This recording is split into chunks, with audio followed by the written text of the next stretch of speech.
Hi, hello there. How was it since last time? For me, well, let's just say that I got quite busy, and in the end, well, I had to skip one stream simply. And well, even though it might have been a bit annoying to do it, it's fine. Today, we'll be playing again the Grace East Tony Chronicles.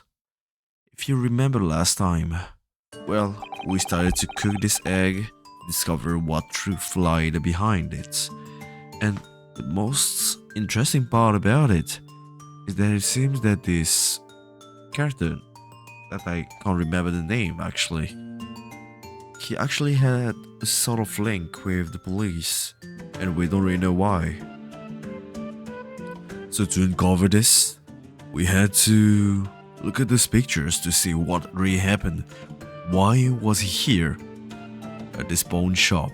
And why is he looking for items that belong to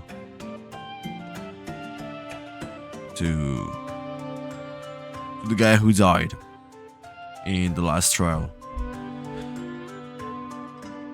And we discovered that not only he tried to have the disc that is now in the hands of the police, but he also got this box, probably to read this disc. What is on it? Well, that we'll see in a few seconds. But first, let me get a tissue. Allergies.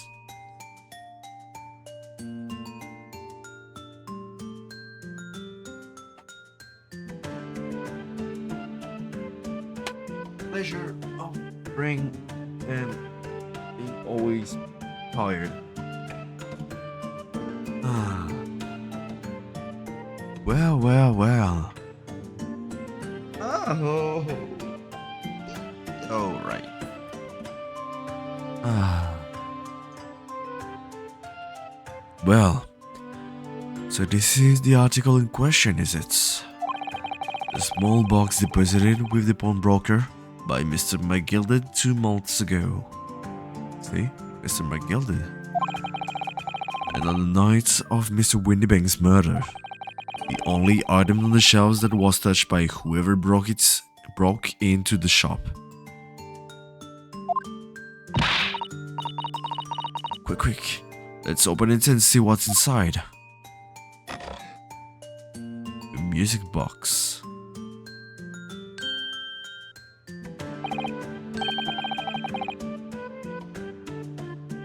Good gracious. This is no ordinary box, it seems. Truth, I had an inkling that might be the case. It will appear that the box houses a miniature music box movement. Then is it too much to expect? I think it will be reasonable to assume that it is a device for the playback of this disc, my lord.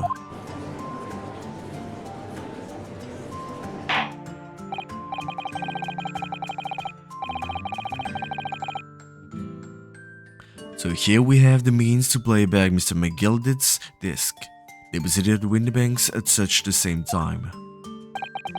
That's strictly correct, my lord. It was not McGilded's disc. It was the disc of his victim in the omnibus. Why, for heaven's sake? Are we to understand that the brickmaker was trying to sell this music box disc to Mr. McGilded?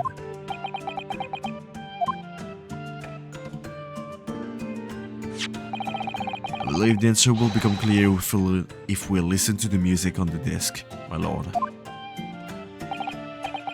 Very well. Let the court now listen to the curious disc at last.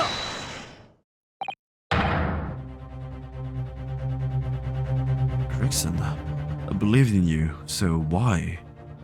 Why are you stopping me? Right here. Good grief. What is the meaning of this, Inspector? The music box and the disc are, well, they're unrelated to the case. No, they just spoil the somber atmosphere, the courtroom, with some silly bit of music. This may very well have motivated the culprits in this case to commit murder. Clearly, there's every chance that it's fundamentally important to understand what happened. Prosecution has no objection. But no, you're only a witness. You don't have any rights for that. Clearly, Skoliolan has some vested interest here. It is policy of this prosecutor to leave the avenues unexplored. And you, Inspector, the jurisdiction. We pronounce this as actually. I always thought that it was the jurisdiction. Here to prevent that from happening. Well, no further delays, please. Play the disc.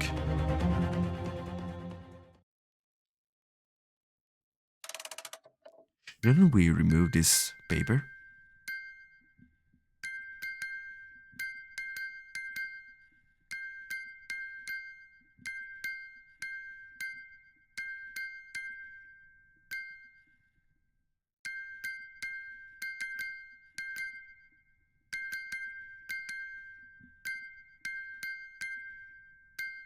That's clearly Morse, right? That's clearly Morse code. Do I know how to translate it? No. That's certainly not what I will call music. Just the same note playing over and over again, in an irregular sequence.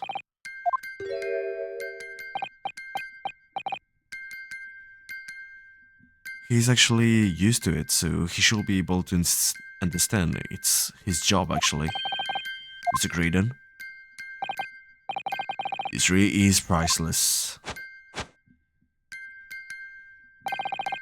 After all that, the music box is broken.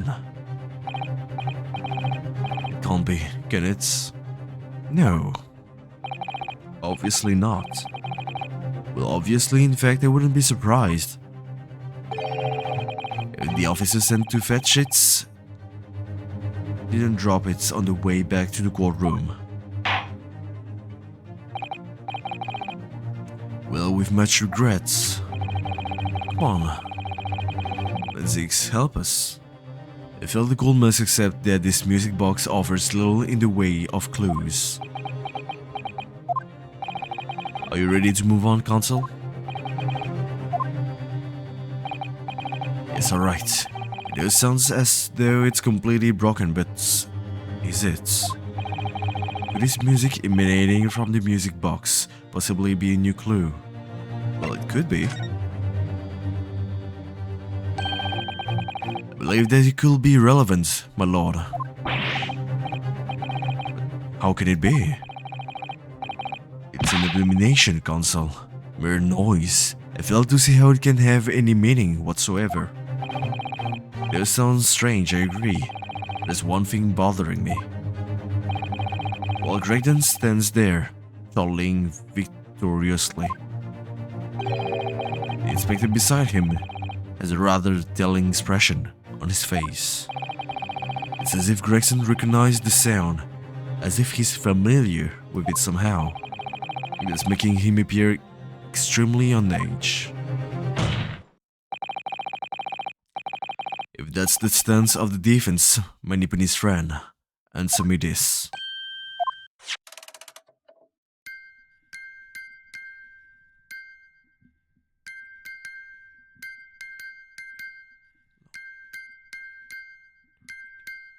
Long, short, long.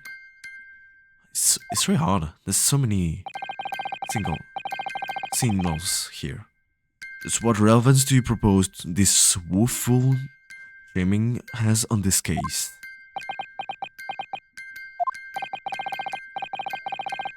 The defense's belief that the sound emanating from this music box is not supposed to be music.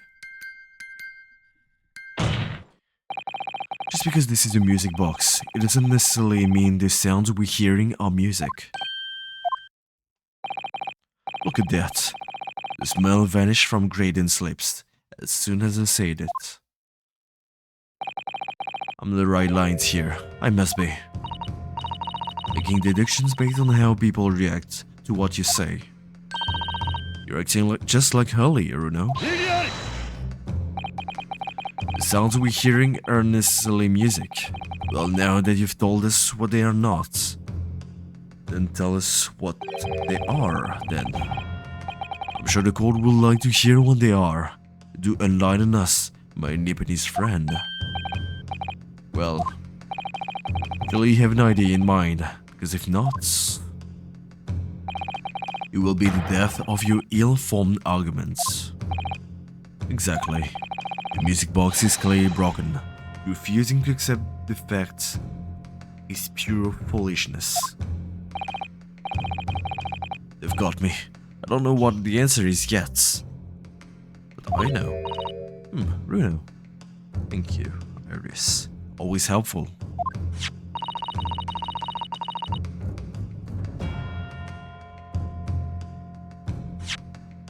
It's not in the call record, right? Just to check. Nope. I've just examined the music box very thoroughly. I'm fairly certain that it's not broken at all. Really? Really? The way it's been made, it can only produce a single note anyway. Thank you, Iris.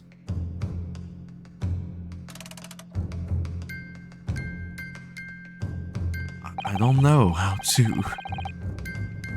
Alright, well, if the music box isn't broken, but I guess we'll have some help for that, so it's fine.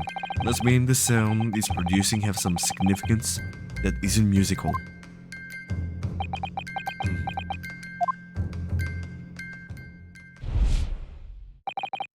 Ah. Ah. Could it be... Is that what the sounds are? Ah. I'm so lazy. I'm like lazy as hell. Something's just struck me, Runo. Well, I mean, my contents has always been for late nights. Just to sleep, actually. I feel like recently, in the past few hours even, I've heard another sound very much like the one this music box makes. Yes, it's a familiar sound. Actually, Iris, I was just thinking exactly the same thing. I'm going to have to press the defense for an answer. If your assertion is that the sound produced by this music box is not in fact music at all, then what the devil is it, counsel? All the evidence we've seen so far, all the testimony we've heard, it's all pointing to one single answer now. The prosecution demands that my learned Nipponese friend presents proof now. Tangible proof of this latest wild speculation. Oh. Alright then. This will be the best chance I'm going to get to fight back in this trial. If I'm right, I'm going to join all the dots together. Ah, really? The evidence explains the true nature of the sound of this music box disc is...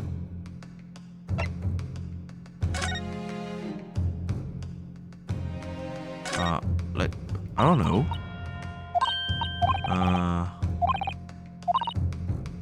Secret communication between Caribbean and Celaya, the ring gets supervised nation. New carrier. Not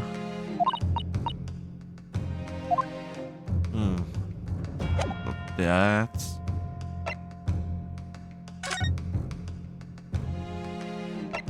No, not this. No. I don't think so. No.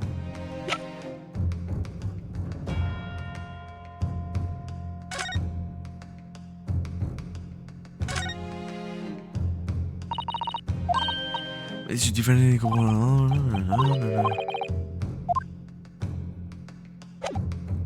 Evidence. True nature of the sound on this music box disc. Ah. This will never help me.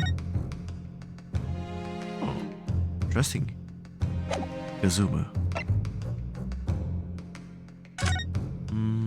No, one small box. No, no, no. No. I guess that it's maybe here.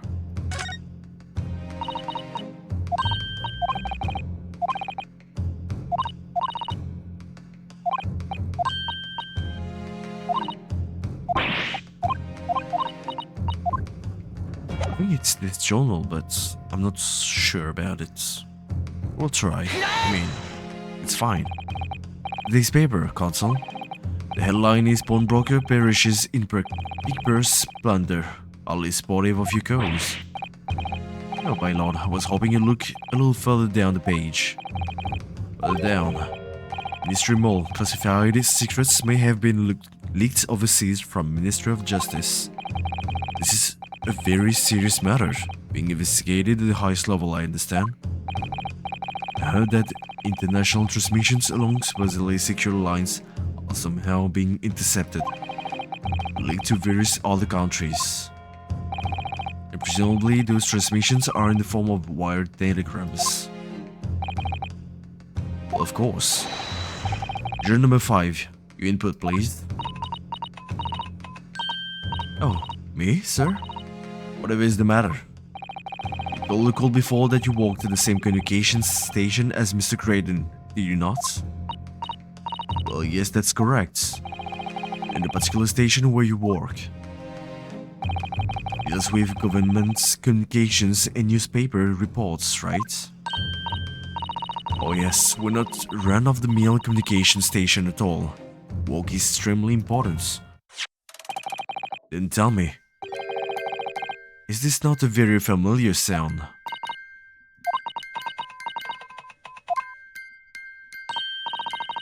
You don't mean to say, is it? That's right, madam. It bears more than a passing resemblance to the sound made by your telegraph machine as you tap it. I believe it's called Morse code. I don't believe it. Well...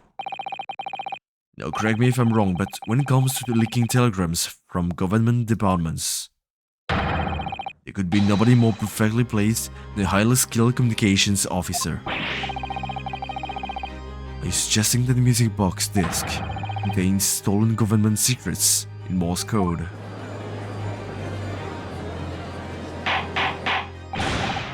I don't know.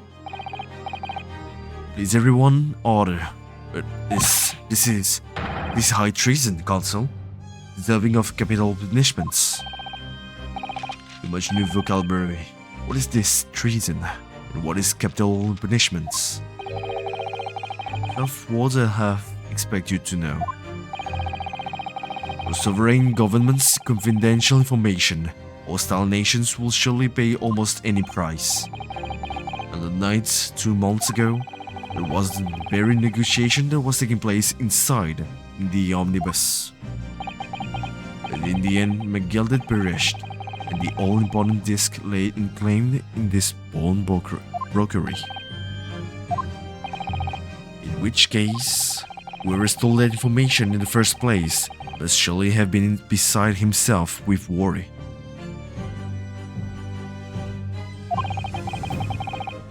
If the disc were to be discovered before it found its way out of the country, it would reveal an act of high treason punishable by death.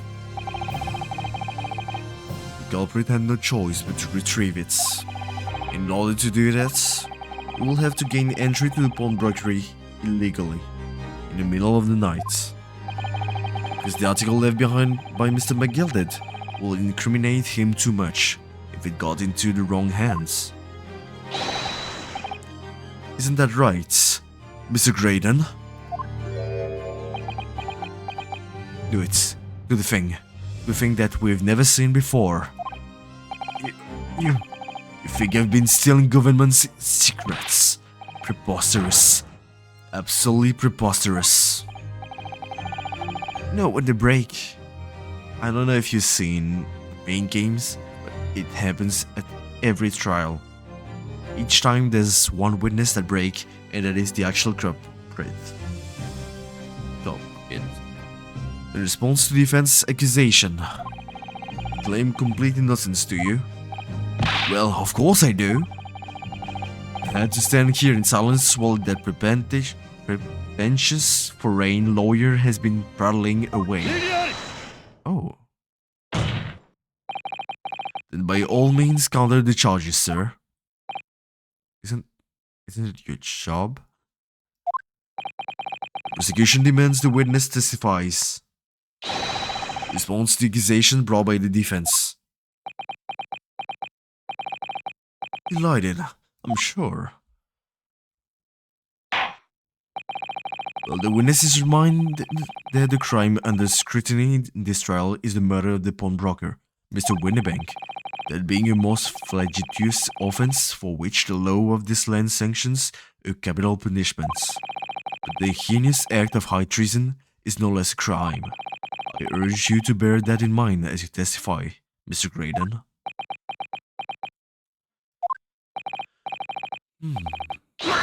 So then let us proceed. Hold it.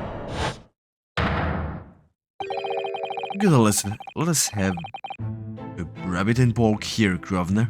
We've got things to say. I beg your pardon. Who do you think you are? Well, name's Nash Skulkin. Occupation is professional baddie. Name's Rigger Skulkin. We ain't baddies enough to sell out to Motherland. That's right. We're not what they call the Three Skulkin Brothers. No, still not. Bad timing, fellas. Very bad timing.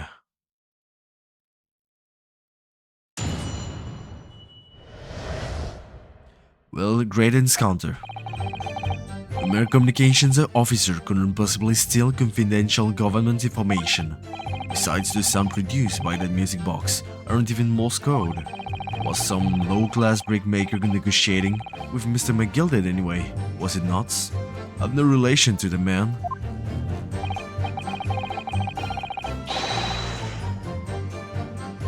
Look, all we done is break into the gaff the other night like what we told us to do. Oh. We know there was dodgy government secrets involved. We wouldn't have touched it. Oh, interesting. So that's testifying to accuse him. Or at least to put the faults on him.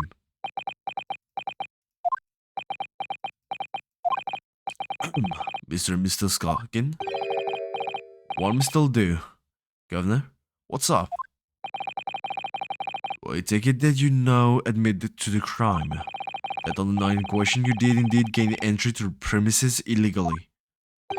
And moreover, you did so as a party of three, in collaboration with Mr. Graydon here.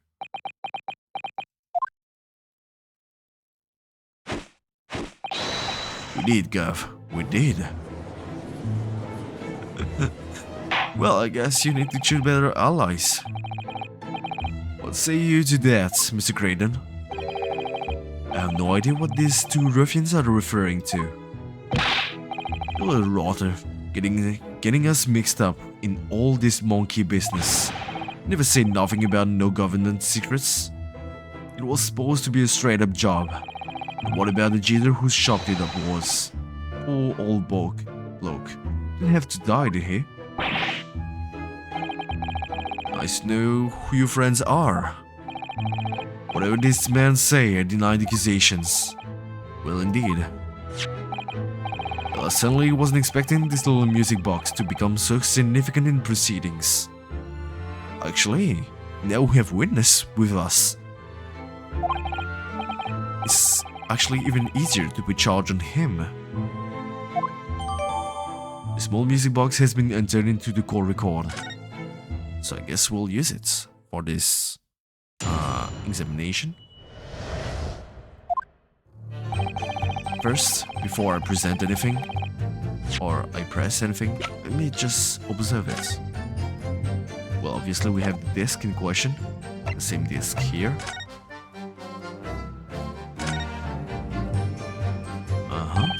See how the former gilded disc sits in the music box, and deposited with the banks. It couldn't be a more perfect fit. So there's no question then, this was designed to be playing this music box. Despite that, the sound it produces are neither musical nor do they appear to have any meaning. This doesn't make any sense. Perhaps there's more to this music box than meets the eye. Maybe we haven't discovered all its secrets yet. Thank you. Look what we have here. A button. Oh, what is it, Runo? I've just noticed something about this music box. Looks like the bottom of it opens up as well. You're right. Well, come on then. What are you waiting for? Let's open it. Alright then, here goes. Look at that. There's another movement on the other side. Does that mean you can set another music disc, another disc to play back on this side? I think so. Looks like the two movements are linked together. Linked. If you had two discs, they will both play back at the same time. Alright, so you only have half the message here. I'll like that. Would have thought that there will be a second movement on the underside of the box. This movement is like the other one. The gum's teeth are all the same length. Oh. But this movement only produces a single tone, like the other one. Yes, it must do. Except that the length of the teeth of the two combs isn't the same. The single tone produced by the movements will be different to the single tone we've already heard. Basically, each movement can only produce a single note, but the notes it produce are different. Music box that can only play two tones. Well, I think that's enough for us.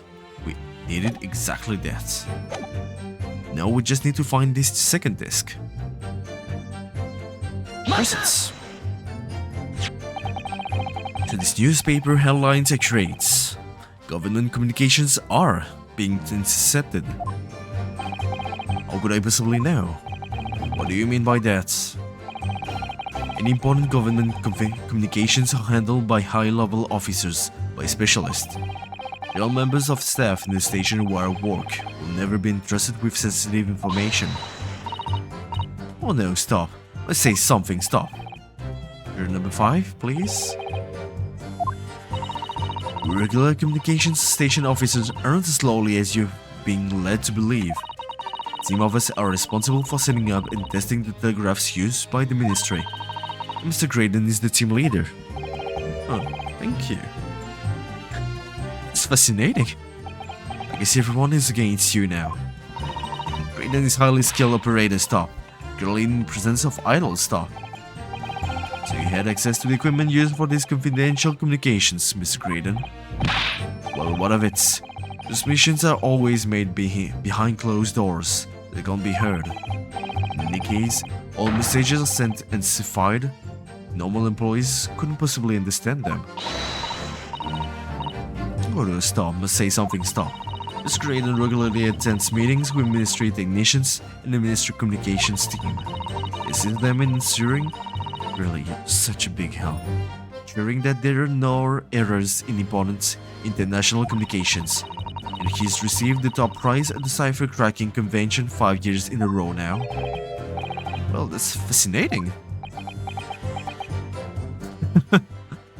Well, I guess you can't cover his story now. Graydon is highly skilled operator stuff, currently presence of idol stuff. Well, your idol will appreciate if you'd keep your mouth shut. You really pick her idols more carefully. I tell you, this lawyer's accusations are completely unfounded.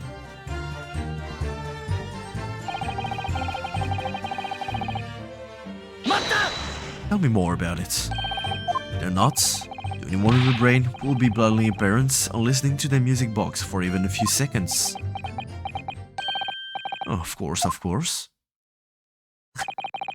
It can't be that my learned friend is unfamiliar with Morse code. Yep, yes.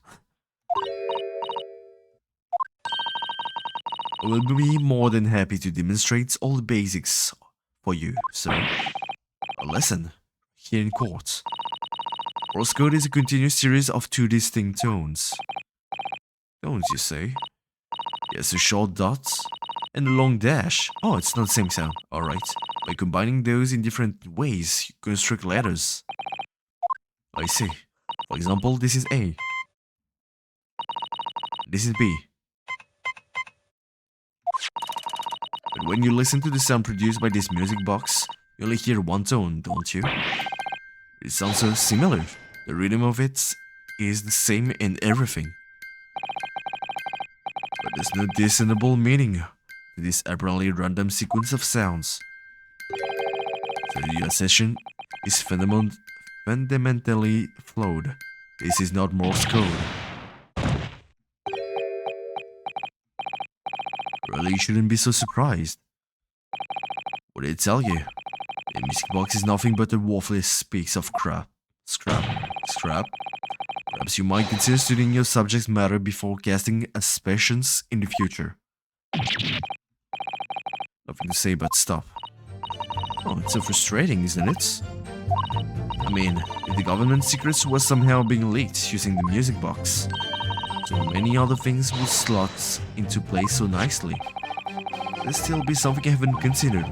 Will it really be impossible to use this music box somehow to play back Morse code?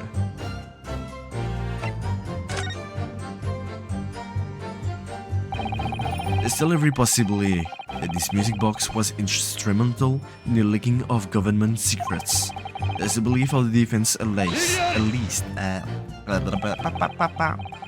Does it please you in some way, my Japanese friend, to repeat the same line of arguments ad infinitum? Infinitum? Tum? It's already been established that to be Morse code, two tones are required, dots and dashes. Yes, and I'm well aware of that. Then what? It will appear the defense has a hypothesis to put forward. Get better present your idea at once, counsel. Or do you propose that this music box, which appears to produce only a single tone, would have been used to cipher secret messages into Morse code?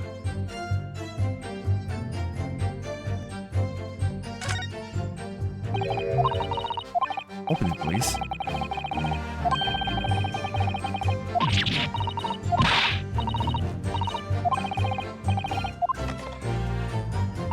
Blah blah blah blah blah. Already, well, listen to that, so just skip.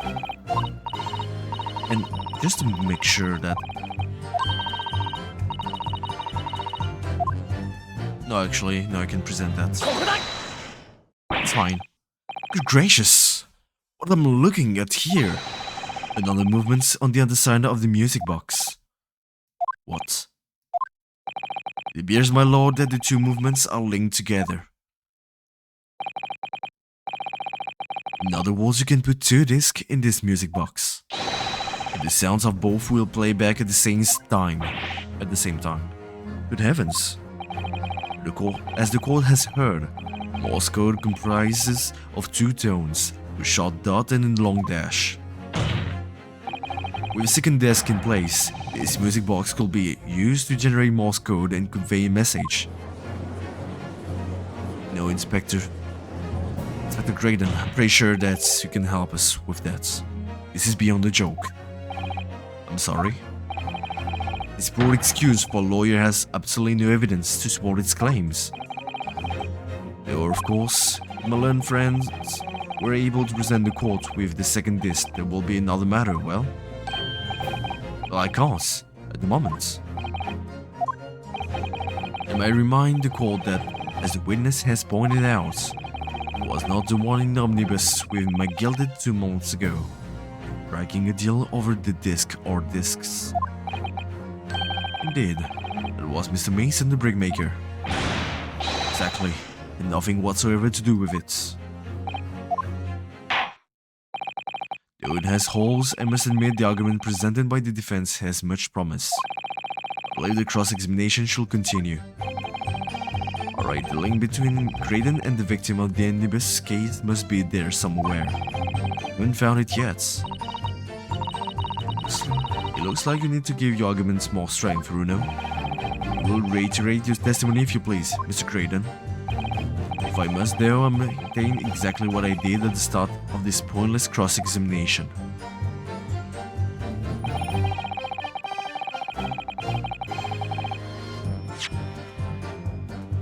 Alright, so like that. Well, let's press.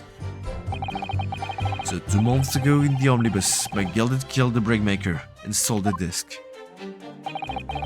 Mr. Mason was a single man with almost nothing to his name. Since he lived in an artisan quarter some years ago, the people there remember little about him. That doesn't make much sense, though, does it? How will the humble Brickmaker come to acquire secret government information? Well, that's a question. How indeed?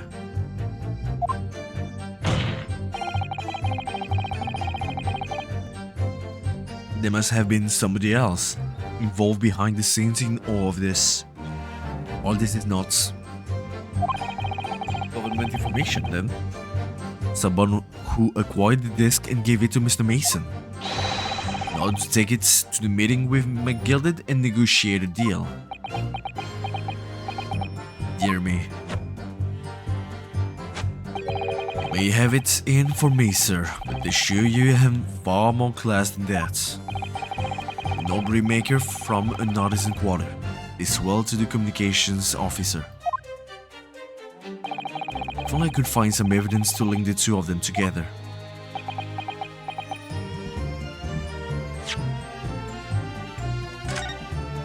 Nope.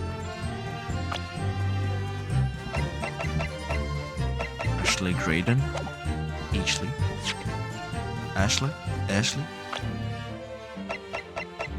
We don't have this poor guy.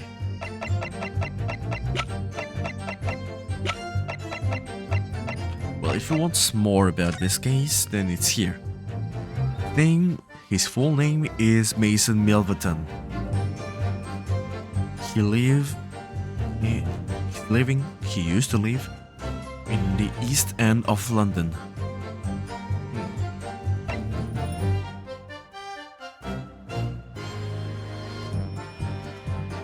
Pretty sure it'd be related to this.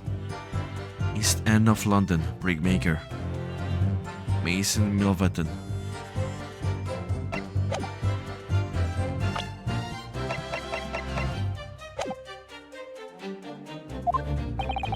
You have nothing more to add on that note. Let us return to the witness testimony. Maybe I'll need to press everything again.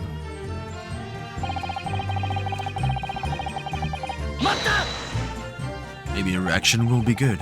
Like Mr. Graydon told you to do, you mean? That's it. Yeah, who else, huh? Silly me though. I was just popping over for another after all them years, but the rather had their job for us. Yeah, Ash?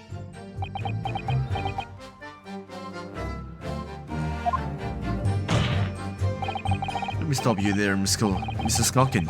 After all them years, you say? You mean to tell me that Mr. Graydon is an acquaintance of yours? A sociable kind of baddies, you know? But let's say Graydon's an old China. Okay, that'll help. Is something wrong, Mr. Skulkin? No, the other one. Who, me? When your brother was testifying just now, he said something that seemed to cause you to react. Oh, I was just remembering the old days, that's all. We used to have a right all laugh together way back then. Together? Mr. Graydon, you mean? Yeah, with Ash, I mean.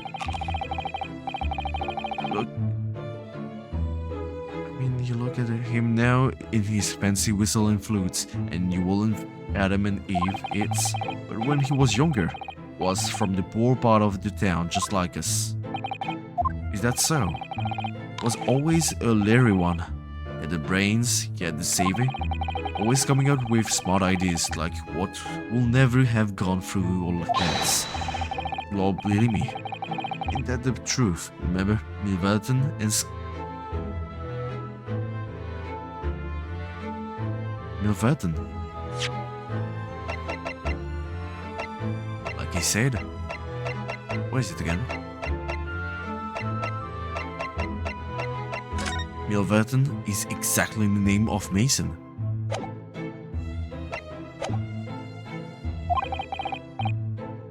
That was a cocker, right? Save it until after the trial. Your reminiscing has no place in this courtroom. And neither does your fruits.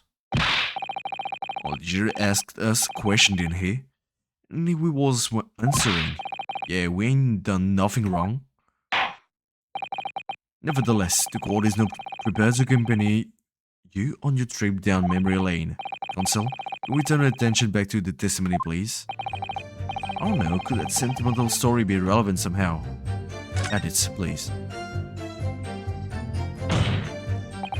My lord. Yes, counsel? The brother's last sentimental statements could hold vital information relating to the case. Very well, counsel. We'll permit the brothers to supplement their testimony with that detail. Briefly, I have some to add. Now, we just need to make sure that the reason why it's called like that is because of Ashley. Ashley?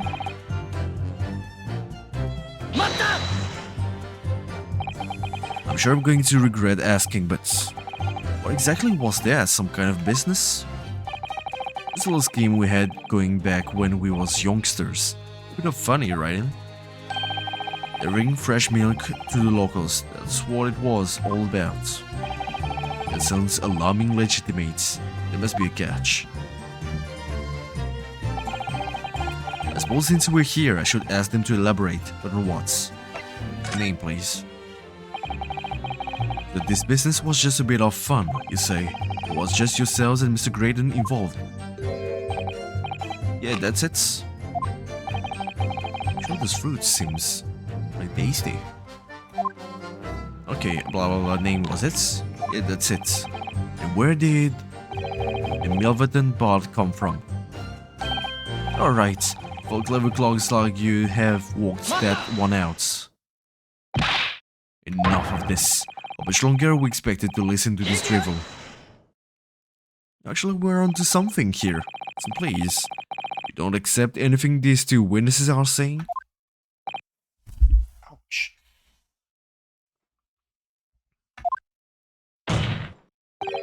Tell me, why is that it was only at the mention of the name Milverton that you decided to interject?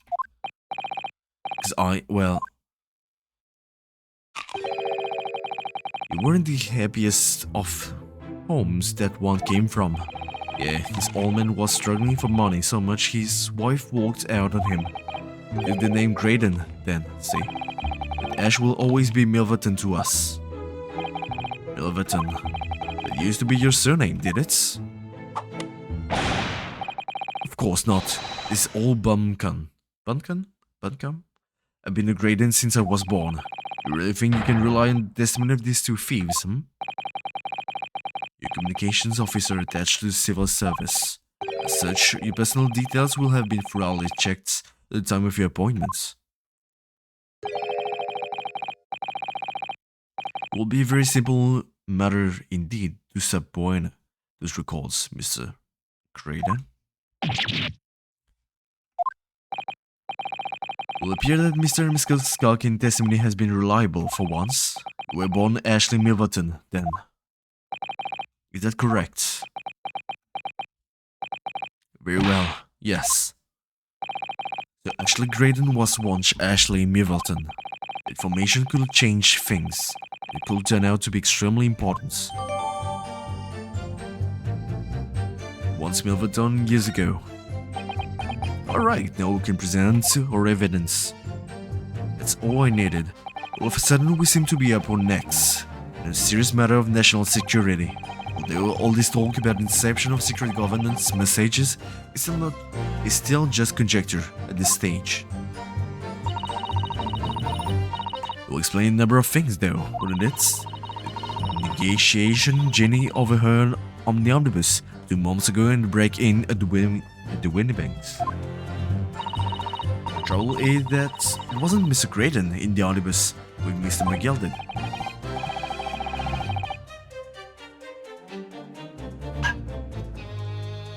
No, it was Mr. Mason, the brickmaker who was so horribly murdered. If only there was some link between the two men somehow. No, but Mr. Creighton's testimony seems to be watertight as ever. What if the key to us making headway with the cross-examination here could be those... It's already done, so it's fine. Okay, now we just need to go back to the third test. Money, yep. And use this one. Well, Mr. Ashley Milverton, tell me, why do you try to hide your former name from the courts? Because I haven't gone by that name for years. It means nothing to me. No, I don't think that's a real explanation at all. The truth is, you had a reason to hide that name. Explain yourself, please, counsel. I have here the notes from the omnibus case, my lord, and we all know the victim, the man who we now understand to have been negotiating with Mr. McGilded. Yeah, Mr. Mason, the brickmaker. That's right, only Mason wasn't his surname at all. It was his given name. His full name was Mason Milverton. Milverton? Do you mean to say Saints alive? Mr. Ashley Milverton. Is it not the case that the brickmaker Mr. Mason Milverton was your father? I believe I mentioned earlier. Your family history will have been thoroughly checked when you join the civil service. It really will take no time at all for the court to subpoena those records. The truth is you have been illegally acquiring highly confidential government information and selling it on to McGilded in collaboration with your father.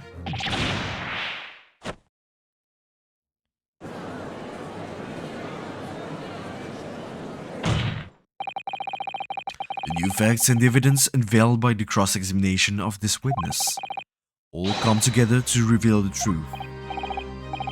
The truth, you say? That you collaborated with your father, Mr. Mason Milverton, in illegal dealings with Magnus McGilded.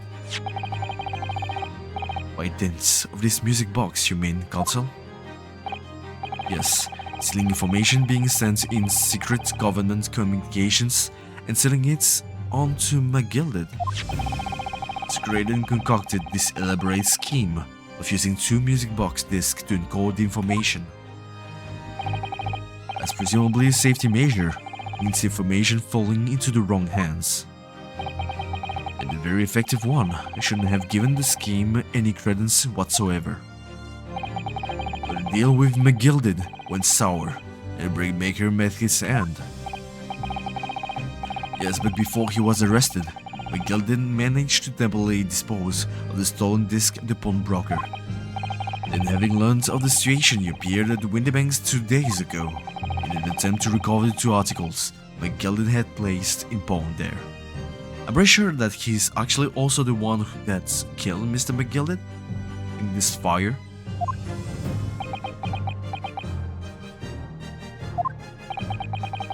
But the attempt failed. One of the discs was seized by the police, and the other you never found. That same night, you enlisted the help of the Skulkin brothers and broke into the pawnbrokery. This time, you determined to recover the second disc. You suggested that the second disc was inside the music box. We never knew nothing about that. On the night then Mr. Windybank was killed. That will explain why he actually tried to. Well, he just put it back and not kept it with him.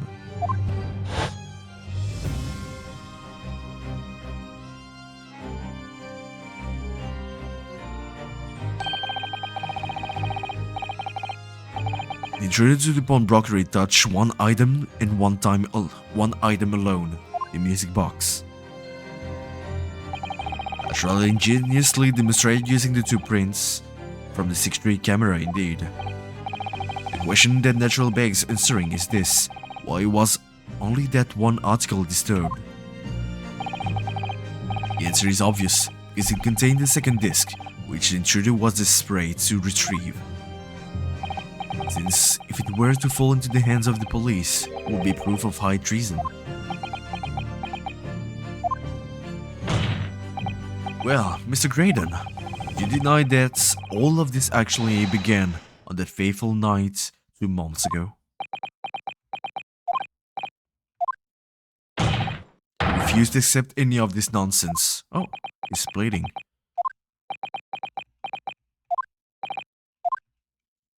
So, it appears to be blood seeping through the sleeve of your jackets. 2 nights ago, we know that 3 shots were fired at the scene of the crime in Windybank's pawnbrokery. 1 took the life of the pawnbroker himself. 1 struck the pouch around Mr. Sholm's waist. And the final bullets struck to the calendar on the wall of the shop, having first pierced the arm of one of the intruders. Mr. Graydon, that wound on your arm that you seem to be trying to hide, it's a bullet wound, isn't it? It's got you know, my old China. Time to call it quits and croak, I reckon.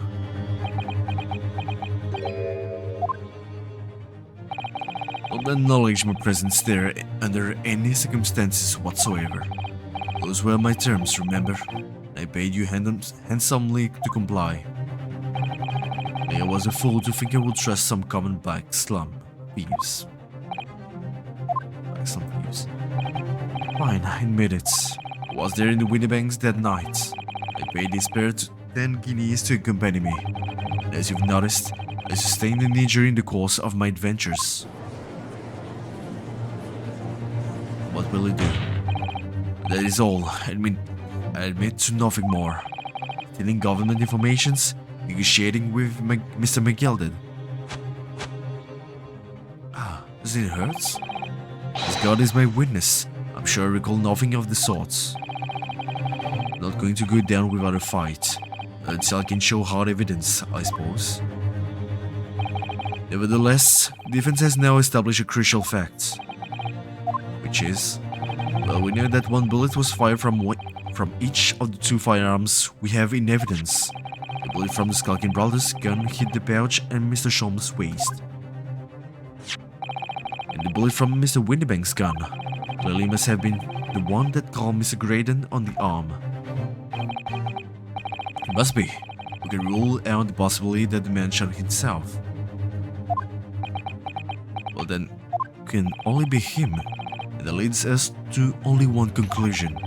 Mr. Windybank was shot by a 3rd gun, which can only have been fired by the 3rd intruder.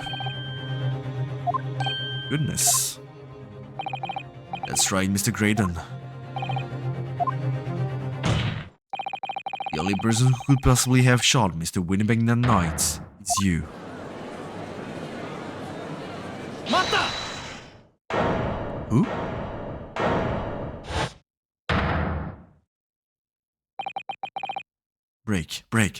Break. Always happen. You little upstart, you made a grave mistake when you summoned me here. What's that supposed to mean? Yes, as you rightly say, I was there at the pawnbrokers. I did my best to hide that fact, naturally. The intention of ruining the distinguished career I built for myself at the communication station. But did the thought never cross your mind? You never considered possibility? What do you mean? What there? What possibility? The possibility that if I was there at the scene, I may have witnessed the crucial moments. You see? This makes me a key witness. In this case, I have my hands firmly around the neck of your clients. Are you suggesting? I saw it all. I saw the very moment that pickpocket girl pointed the gun at that poor defenseless pawnbroker and shot him. Well, you changed your statement again. Order. Well, it will seem we are finally entering the last act of this theatrical trial. Mr. Graydon. Yes. Trust you are fully aware of the implications here. If it is shown that your claim is false, you will have incriminated yourself as the killer. Oh, I understand fully. Then I must ask you to give your formal testimony once more. You'll explain to the court precisely what you saw at the moment the defendant allegedly shot the victim. Actually, my throat hurt a bit. Nothing will give me greater pleasure.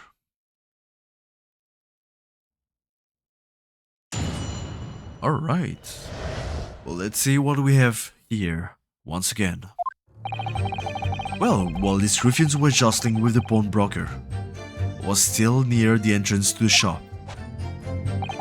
When Winnie banged through Nash over the counter, I felt a sharp pain in my arm. I pursued the man, but he shot himself in the storeroom. I could see him through the peephole in the door, though. The accused, in the black coat, shot the man in the back as he was trying to flee to safety.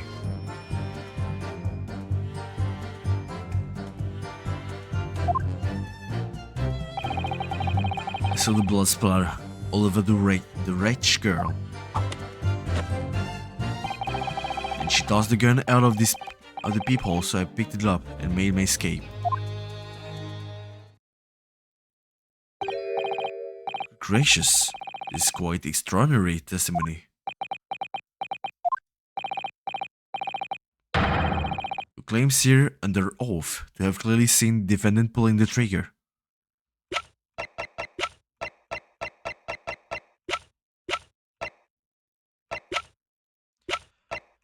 Too bad. Don't I have a picture of Gina at the moment? Well, order. It wasn't my intention to testify in this way.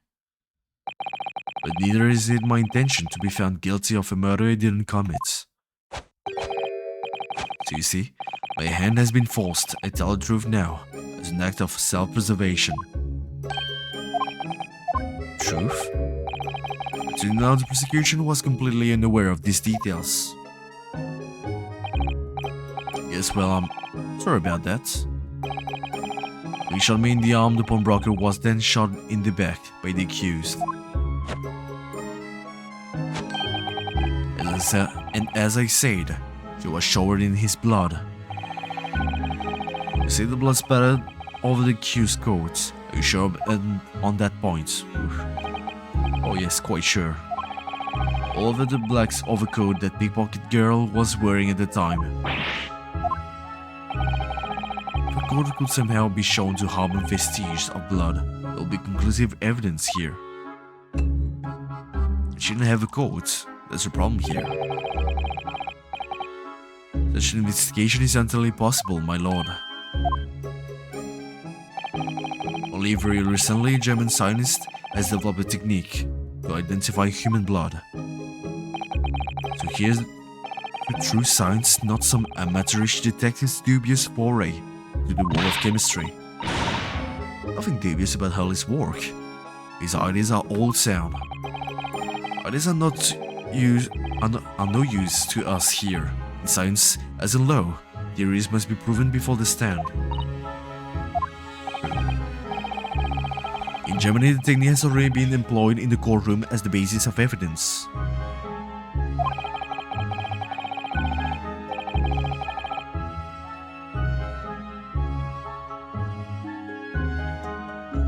The inland has a small quantity of the chemical region used with your lordship permission. He's talking about liminal, actually. We could shatter all vestiges of doubt within minutes. This doesn't look good, Bruno. Well, we know, don't we? There's blood all over the front of Ginny's coat. Why? I can't really remember why. We tested with the chemicals. Oh, you're right. What happened yesterday? Don't move, Ginny. I'm going to shoot.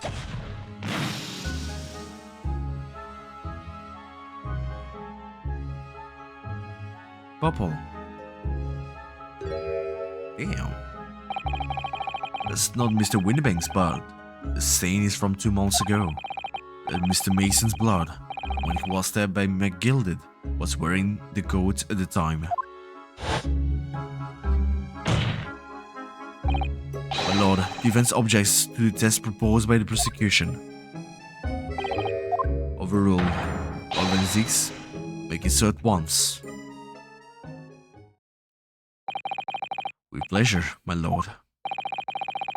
And while we wait the result, defense may proceed with the cross-examination. But to find the blood on the other coats, it will be. Counsel. Yes, my lord. Your cross-examination. Well, of course, my lord.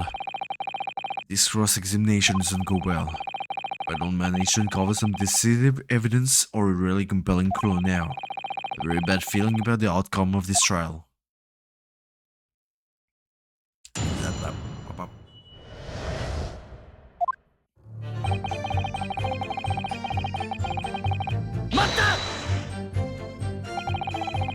Mr. Windibank emerged from the storeroom, I believe. Nash was scoring the counter when he suddenly appeared and flew at them. But he had the revolver in his hand. Fortunately, I wasn't too close. Never been so scared in all my life. Yeah, we're just... You're regular mild-mannered burglars, that's all. We don't like violence. Say, the bear who carry a gun.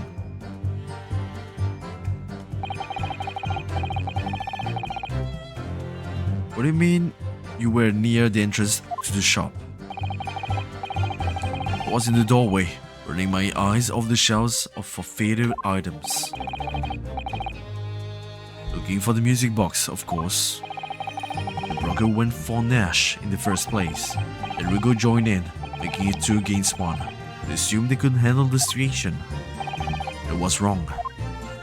I was trying to help my little bruv. The old geezer chucked me over the blooming counter. I pulled my gun on the old fella. That soon made him scalper. The pair of you setting up on the poor, defenseless pawnbroker together. Shame on you. Sorry, Gov. When Windibank threw Nash over the counter, I felt a sharp pain in my arm. I mean, at the moment you were shot. Yes, though I didn't immediately realize what had happened, of course. Things crashed to the floor from the counter as the 3 men were brawling. It was exactly at that moment it happened. I didn't hear the gunshots. The blade went on to strike the calendar in the wall behind you. So it would appear. Well, look at my arm, I saw it was bleeding badly. So I wrapped my handkerchief around it. Because I couldn't explain what had happened to the doctor, had no choice but to wait for it to heal. I didn't imagine it would still be bleeding 2 days later. Did Mr. Windibank intend to shoot you, do you think? Well, now, I don't imagine he even noticed I was there, to be honest. Perhaps the gun went off accidentally. Anyway, it didn't quite strike home. When I pulled my gun on him, he tried to shove me out of the way. Then he scalpered through that door out back.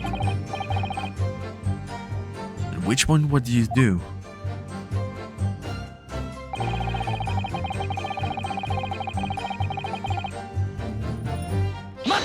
Alright. You mean you chased after him? recall the reason why, but I ran after him to the back of the shop. What about this peephole in the door you mentioned? Well, surprisingly, the storeroom's door's a silly job, made out of stout wood. There's a small opening in it, about head height, that lets you see what's what in there from the outside. I should know that, shouldn't I? Look through it myself that night.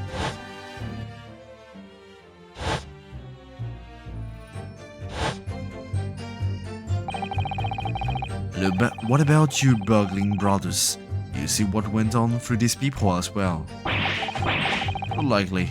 We didn't see nothing of the sort, Girl. Now these two buffoons were even aware of the peephole's existence. The Skulking brothers were there, didn't see the killing of Mr. Winnebank take place.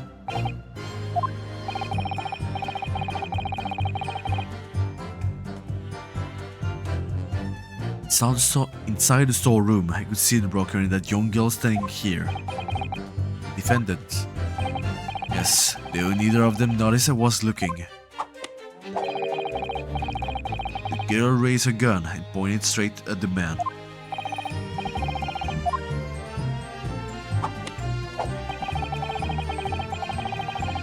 Alright.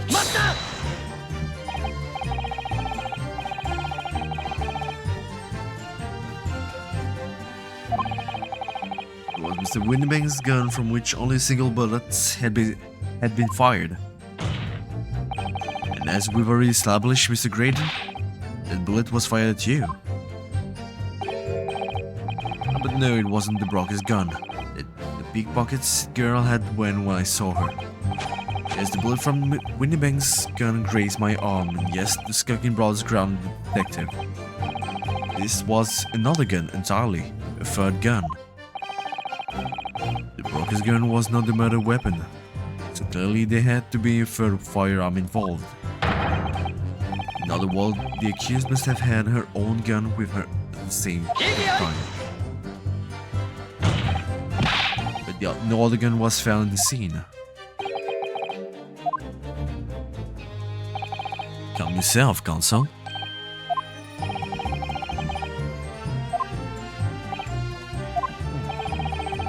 The broker and the girl glaring at each other, but then all of a sudden, the broker turned to run, and it was at the moment the little girl Rudd shot him in the back. A chilling image, I must say.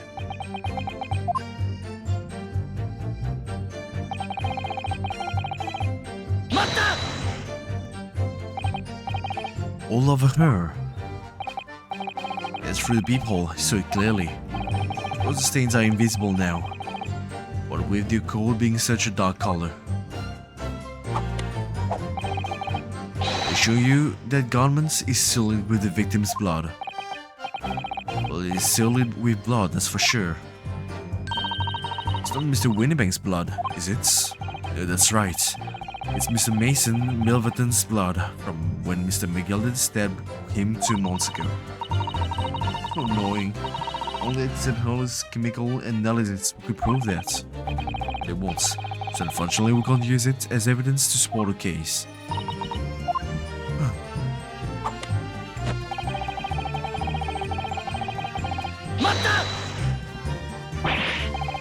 I hear you correctly. She threw the gun out of the room. That's right, after the broker fell to the floor, he started walking over. The direction of the storeroom door, where I was watching. Was I quickly retreated, and then the girl dropped the gun through the peephole onto the floor on my side of the door. Why on earth would she do such a thing?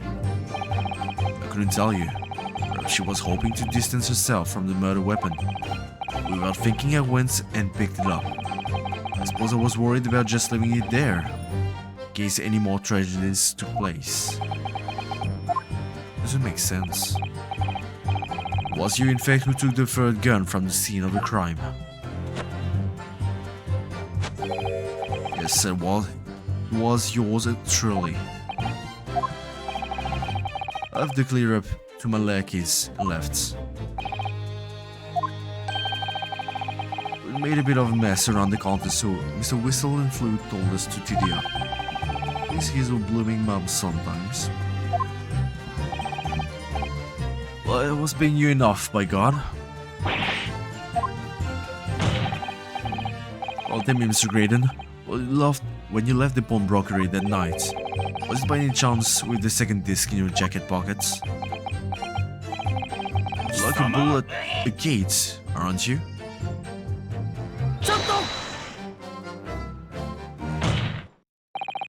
Gentlemen?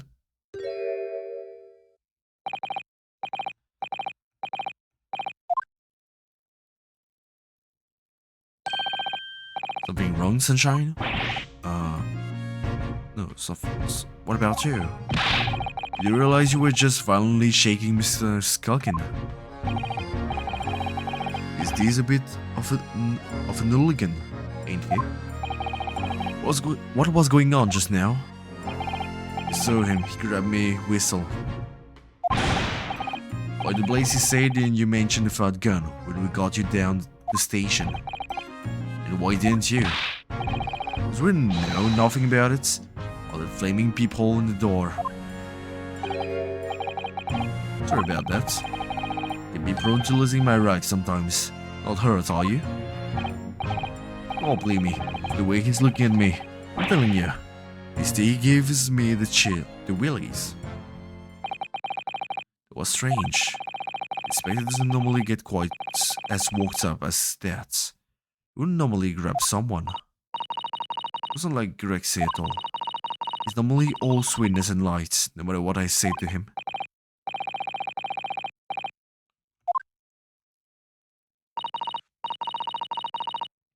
Well, anyway, that was definitely out of character. What if it's not Gregson, my lord? Requesting your lordship's permission to interrupt to cross-examination. Explain. The result of the test that was ordered earlier, my lord. The blood, the accused overcoats. Thank you, officer. Very well, the cross-examination is hereby temporarily suspended. Presume you have no objection, counsel?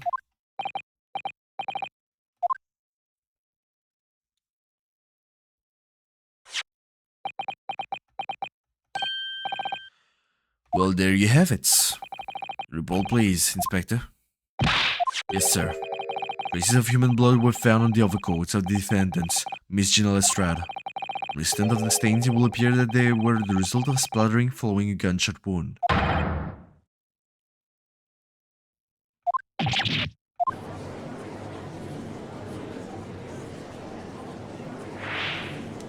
But we know it's from stabbing. What if he's lying? The blood on that coat is not Mr. Windybank's.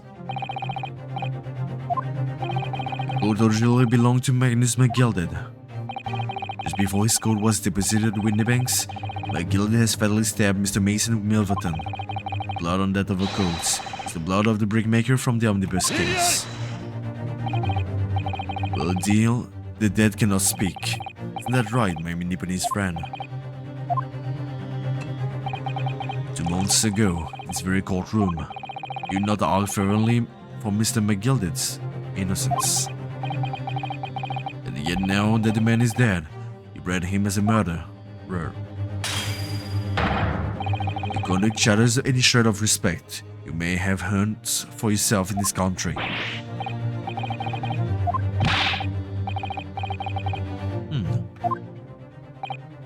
Feels like a summation examination. Ultimately, the blood on the coat is 2 months old or not. The stereoscope couldn't help the answer to that.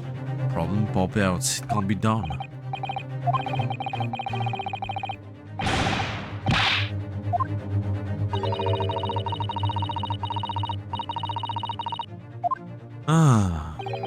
Held out Pieroski, the starving boy. He ran away crying. Logsholms is barely more than figments of the public's imagination. His name carries no weight in his courtroom, no weight at all.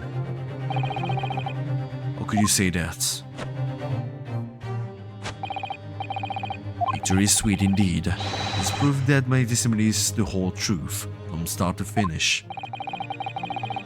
You arrived at such a conclusion, sir.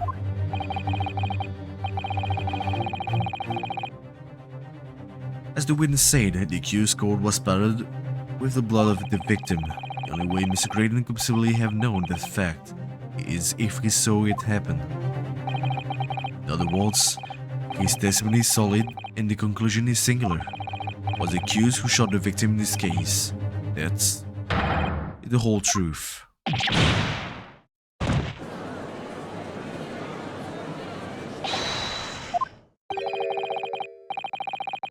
Alright, summation examination, here we go. Squadron has reached its final conclusion. All for one. 有罪 有罪 Go on, go on. 有罪有罪有罪有罪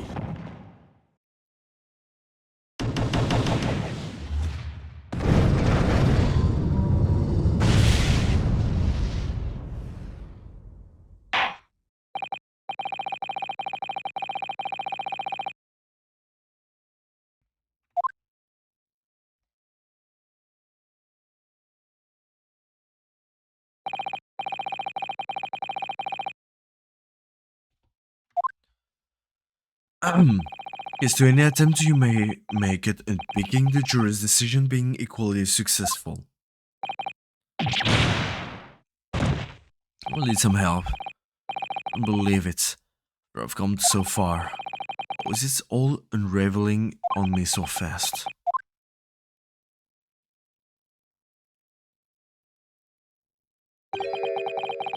How very distressing to be held in such a low esteem.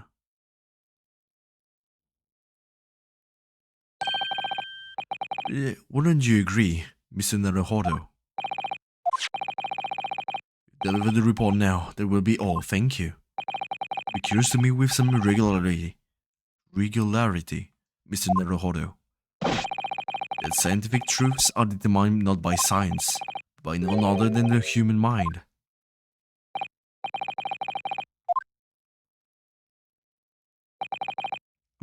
Am I going mad?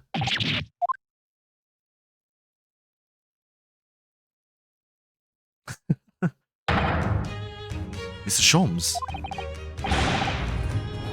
What is the meaning of this? Order, please. What business do you have here, detective? Last I heard you were recuperating in the hospital. As well I will be, but I had not been set upon an errand. What errand? Betray you. You're awake at last. Yes, good day, Iris. Appear to be rather late to rise. My apologies. Now, my lord, if you will humor me. In what manner, sir? There's something of great importance I wish to give to the young lawyer over there. In no more than 5 minutes. You'll be so kind to spare us the time. What say you to this, Lord Van Zieks? This trial has taken many hours of the court's time. We spent so long already. Wouldn't want to go wasting any more precious time. We spent so long already, it will seem childish to deny the defense a mere 5 minutes. I'm sure that's not Gregson. But then who is it? Oh, you changed. My dear fellow, I apologize for my tardy arrival. Holmes, you're right now? Alright, I'm all wrong. Alright, all wrong, get it? I've only just managed to summon the strength to stand, man. I asked the judge for 5 minutes. I fear even that may prove too much for me. But forgive me should I pass out. Let's make this excursion as short as possible. This place is full of idiots. None of them can see how wonderful your chemical blood analysis is. The concoction of mine was really just a bit of sport to assist me in my investigations. I never took the trouble to refine it for appraisal by the scientific community and oversight on my parts. Enough of that. I'm here to give you this, my dear fellow. Lavender Furoshiki wrapping. Living present from Miss Usato. If possible matters were to be settled without me giving you this. Those were her instructions when she asked me to do her this favor.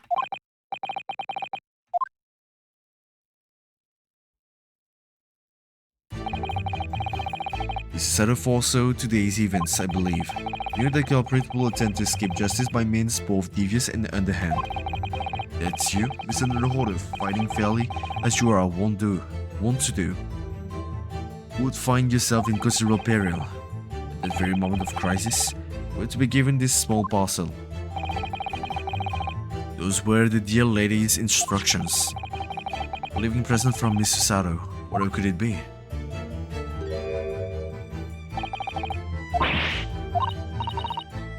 It's the machine I made.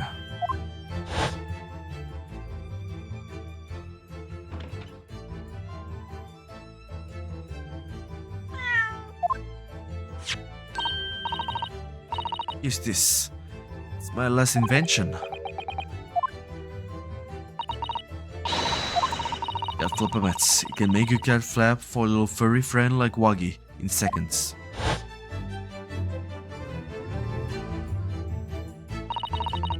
What's he up to? Miss Sato muttered the following words before she left. A failure, I don't deserve to be judicial assistance.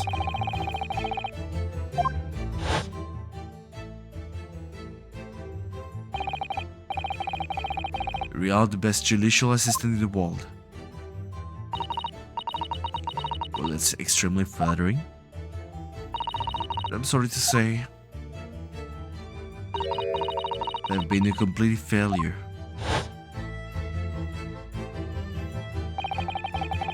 Whatever did you mean by that, Mr. Shams?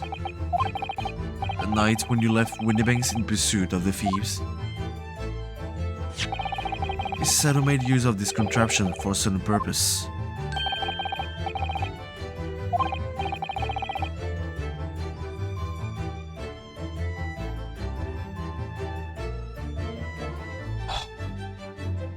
She's the one who created this peephole. Peephole, right? Like that.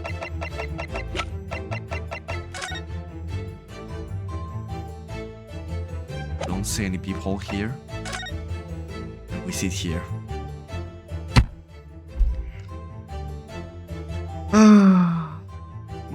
my.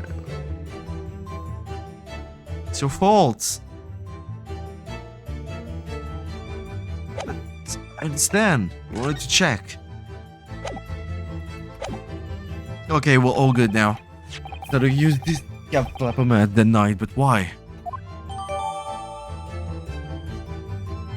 No need to examine it, I guess.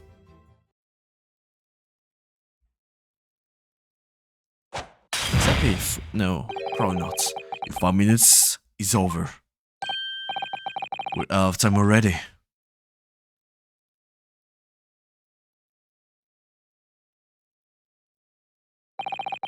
I'm grateful to you for affording us that brief recess, Mr. Reaper. That's pretty great, actually. You refreshed my mind, and now I know exactly what happened. No thanks, Detective. After all, the die is cast. Is it really? The jurors are unanimous in their leanings. No doubt my learned friend will consider simulation examination. But any attempt to alter the verdict now will be utterly futile. I wonder. Mr. Naruhodo. The rest is down to you, dear fellow. What is your plan? Well, of course I'll do it.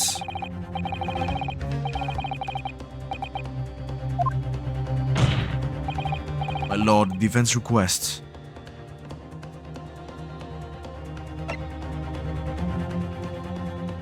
Actually, it's the cross-examination that we need. Further cross-examination. Judges have spoken. Protocol dictates that you may not cross-examine a new witness now. Evans is not asking for the cross-examination of your new witness, rather to continue with one of an existing witness. Look. It would appear that a rather important detail has escaped your attention, Mr. Reaper.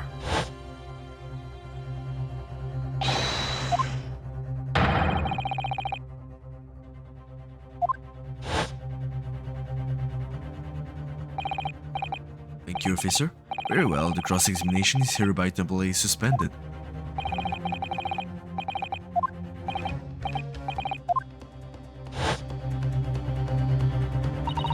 So many can say then. Colonel asked to resume his cross-examination of Mr. Graydon. The court is obliged to allow it. This is absurd.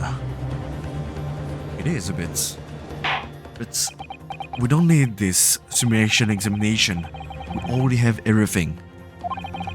I concur that the defense is entirely within its rights to request a continuation of the cross-examination. However, I will not permit an unremitting protraction of these proceedings. Therefore, I have decided to afford the defense one final opportunity in concluding the cross-examination. Counsel, you must choose but one statement from the witness testimony, and but one piece of evidence to present in support of your arguments against it. If following that the situation remains unchanged, I shall move to adjudication. Is that clear, counsels? You will not press the witness any further. Well, yes, my lord. A single statement and a single piece of evidence was generous. Well then, Mr. Naruhodo, it's high time. I fell in a dead faint. I leave this in your capable hands.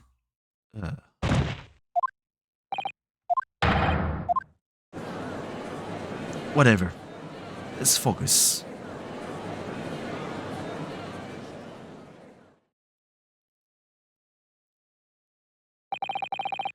You stand so insouciantly before the court in a state of such high fever. Either the man has extraordinary strength of mind or an extraordinary lack of feeling. I imagine he's feeling very little now. The detective is sleeping soundly in one of the empty chambers. Recommend when he's down, why don't you? Well then, counsel, are you fully prepared? Well, yes. One statement, one piece of evidence. Or let Mr. Sholmes down. Or Iris. Come on. And I won't waste this final chance that Susaru-san has given me. This is going to decide the entire outcome of this trial. Very well then. On the terms I have outlined, you may resume the cross-examination.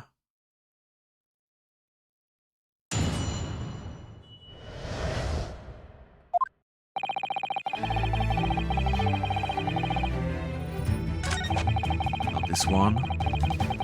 Not this one. Not this one. Actually, this one.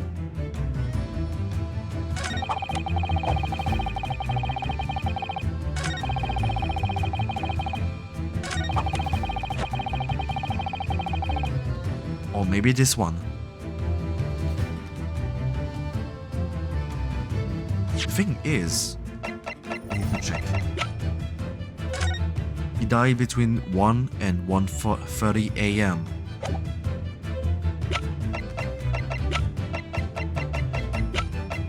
I don't know how to present it. That's the problem here.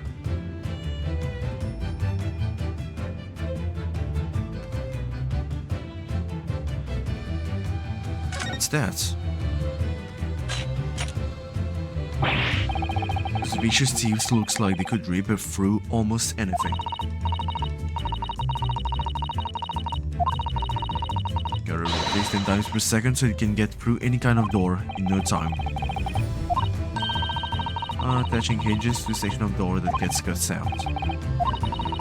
can match this machine for power. I mean, it can make mincemeats of even the toughest doors. So charming and friendly, we say that it's for, but just like the reality of the cat flappermat is that it's a grim weapon of door destruction. What guy is so adorable? There's nothing I wouldn't do for him, even developing deadly weapons. Alright.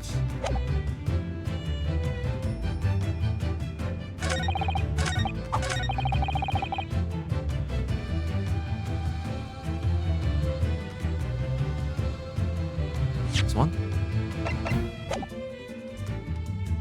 I have a problem here. So, there's many options that are actually available, so let me save.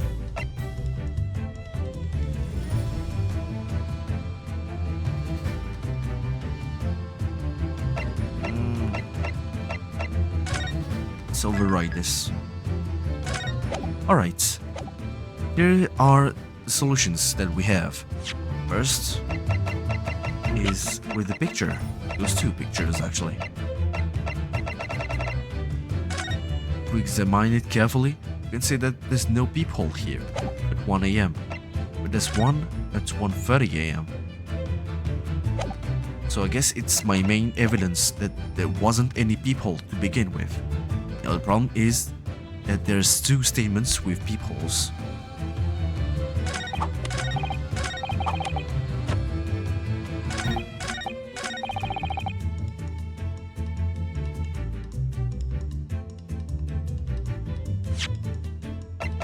Let's try to use this one.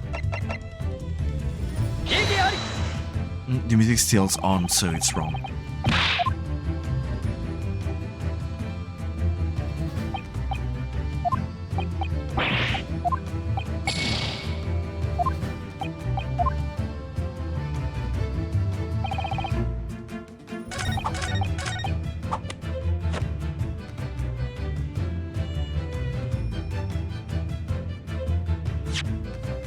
I'm thinking that if this is new, then this is what I should use. But if I use it,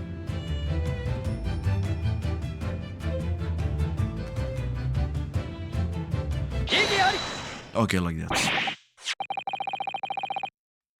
It's a bit dumb. We'll use it, but it's fine. What on earth is that eccentric contraptions, Council? It's my cat flappermat, my lord. Makes a way for cats to get in and out of a room. Can cut through any door you can think of and make a new little door in the middle of it. That's right, my lord. It's a device for creating so-called cat flaps. Small doors for cats to come and go as they please, without their owners having to open the door. That cat lover's contrivance has no possible relevance to this case. Oh, really? Of course it wasn't. To start with, there was no cat flap in the pawnbroker's door. Not being a keeper of cats myself, I'm afraid I failed to see what this has to do with the matter at hand. As it will help if described its function another way then. This contraption is able to create a peephole in any door you can imagine in practically no time at all. Peephole, you say? 2 nights ago. Arrived at the scene only minutes after the murder of Mr. Windibank had taken place. According to paperwork at the yard, it was you, the Japanese assistant, and Mr. Sholmes. Yes, the 3 of us were together. It's recently come to my attention that my assistant made use of this device at the time. There was a peephole in the storeroom door. I can attest to that. As I looked through the peephole myself in order to see inside the locked storeroom. Of course, there was a peephole in the door. I said as much in my testimony. Or else could I have witnessed the crime for pity's sake? Damn it.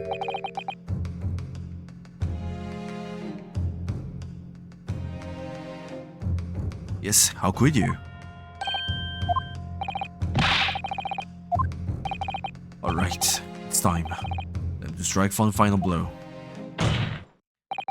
What I means this, my lord. My assistant made a peephole in the storeroom, and until such time as she did, the door had no hole in it to look through.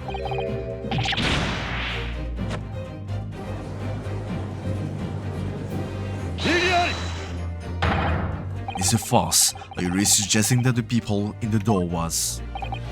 cat flap? Yeah. Was made using this device. The assistant tampered with the crime scene whilst being fully aware of the gravity of her actions. The most serious act of vandalism. For which I humbly apologize, my lord. It was in the few minutes that I left the scene in order to pursue the Skulking brothers and alert the police. Nevertheless, in light of this new information, it becomes apparent that Mr. Graydon's testimony is riddled with holes. Majority of Mr. Graydon's testimony that appears to incriminate the defendant is based upon what he witnessed through the peephole, the storeroom door. There's that filthy killer shooting the man in the back. However, even at the time of the incident, that peephole did not exist yet. There's no possible way you could have seen what you claim to have seen. In short, the entire testimony is a bag of lies. I wanted to explain why I followed that with pictures, but if you say so like that, it's fine. We have actually evidence that can show this. As my learned friend must surely realize, it's just some cheap trick designed to discredit me. I'm afraid not, sir. Of course it is. Do you seriously expect people to believe that plaything can cut through a solid wooden door? Tiny to be very powerful, can cut through even the toughest of doors. The feeling you'd say that. Buggy, Kui, time for dinner.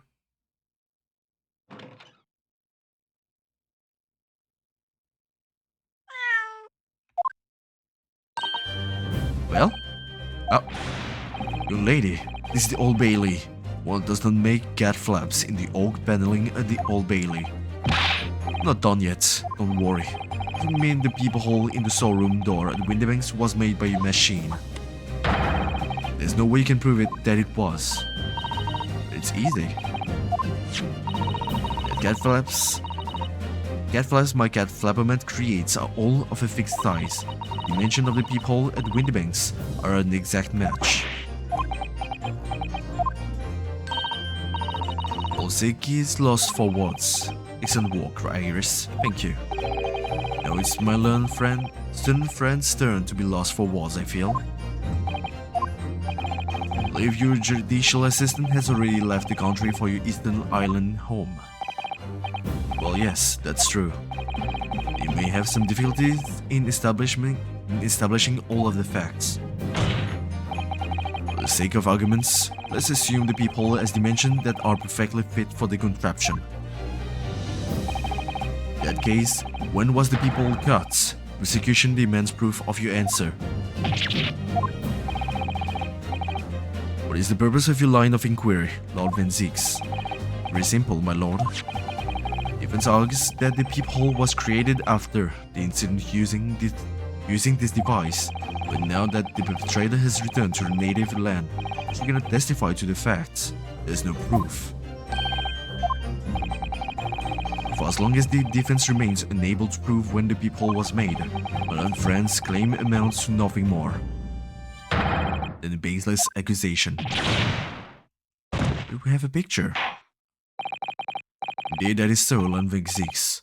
Well, counsel? I have a picture. Don't give up now. I have a picture. I don't know if I can do this, but I do know one thing. A picture. I have a picture. Come on. Very well, the counsel for the defense will present the evidence to support the claim made. Prove that the peephole in the door of Windybank's storeroom was created after the event and not before. Well, here? What are you? And from the detective's infernal cameras again. Well, my judicial assistant, Mrs. Sato Mikotoba, is an extremely intelligent and capable woman, which is why I never had any cause to doubt that she will have considered the scenario and made sure I had the necessary proof. This is the photographic prints, Counsel.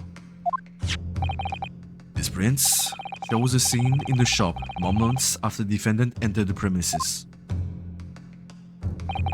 Agreed. It also shows the accused mercilessly wielded a gun in the direction of the defenseless broker.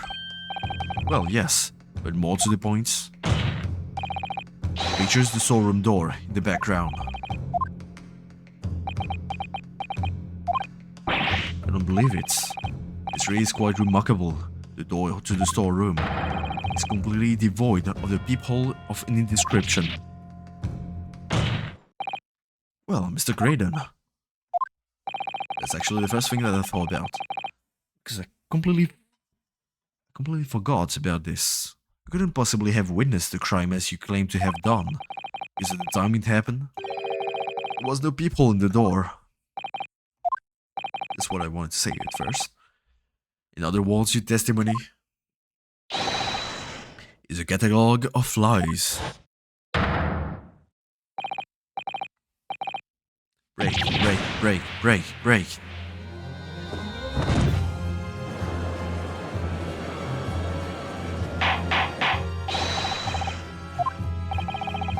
I'm satisfied that the defense has substantiated its claim beyond all reasonable doubts. This witness's testimony was entirely fallacious. That's not the only thing we now know beyond all reasonable doubts.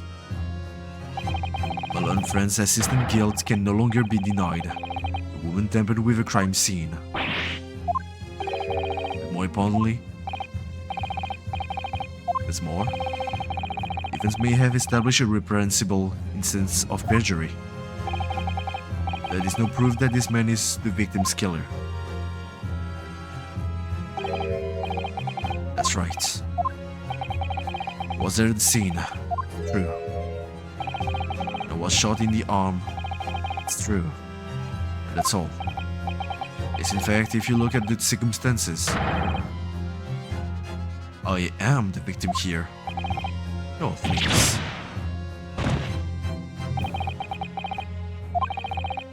They're right. As it stands now, I don't have any definitive proof that he is the culprit. Don't want his way out of it now. You know what they say. There's no point locking the cat's door after the cat has bolted.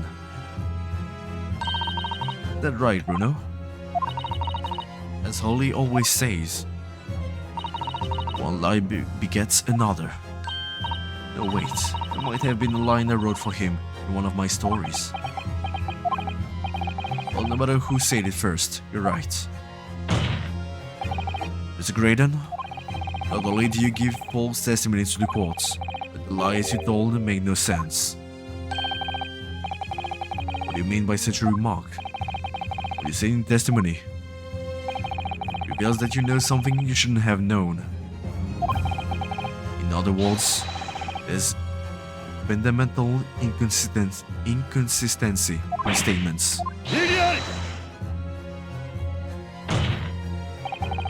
It's provocative toll, counsel. When you lied in the courts, explain this alleged inconsistency. I'm not sure, actually. Iris was right. One lie begets another. Inconsistency is revealed by the lies in the witnesses' statements. They show that Mr. Graydon had knowledge of something he shouldn't have known anything about, namely,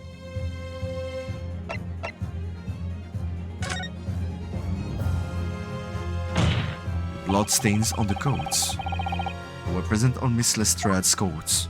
The victim's blood splattered all over her when she shot him. How could you possibly have known that? Sir, do it through the people in... Oh. Point is not that you lied in testimony, Mr. Graydon. The nature of the lie you concocted that is so revealing. Not making any sense. Let me ask you a simple question. How is it, Mr. Graydon? You knew all of the existence of the peephole in the storeroom door. Well, obviously He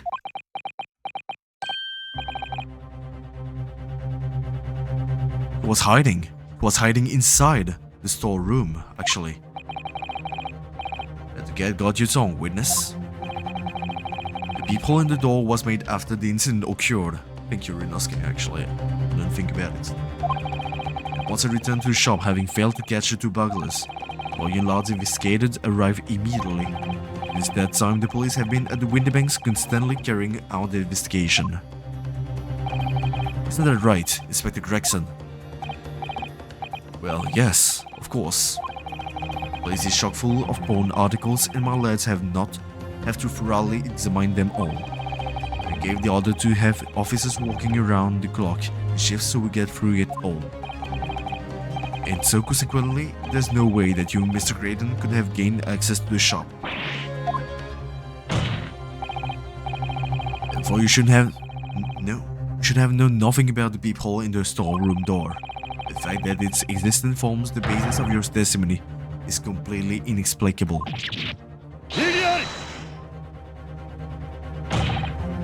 Yet, the fact remains that Mr. Graydon did maintain that he witnessed the crime take place through the peephole in the door. I wonder if is that possible. Could I have a word, please, Lord Van Zieks? Big Inspector. Just that I really ought to be getting back to the station now to put in my reports. There's really nothing more that I can add to this testimony, if it's all the same to you. Permission denied. Oh. Not all the same to me, Inspector. Not at all. You will remain exactly where you are until this trial concludes. Of course, sir. Mr. Graydon. You shouldn't have known about the existence of that peephole. Which can only mean that you must have been informed about it by somebody else.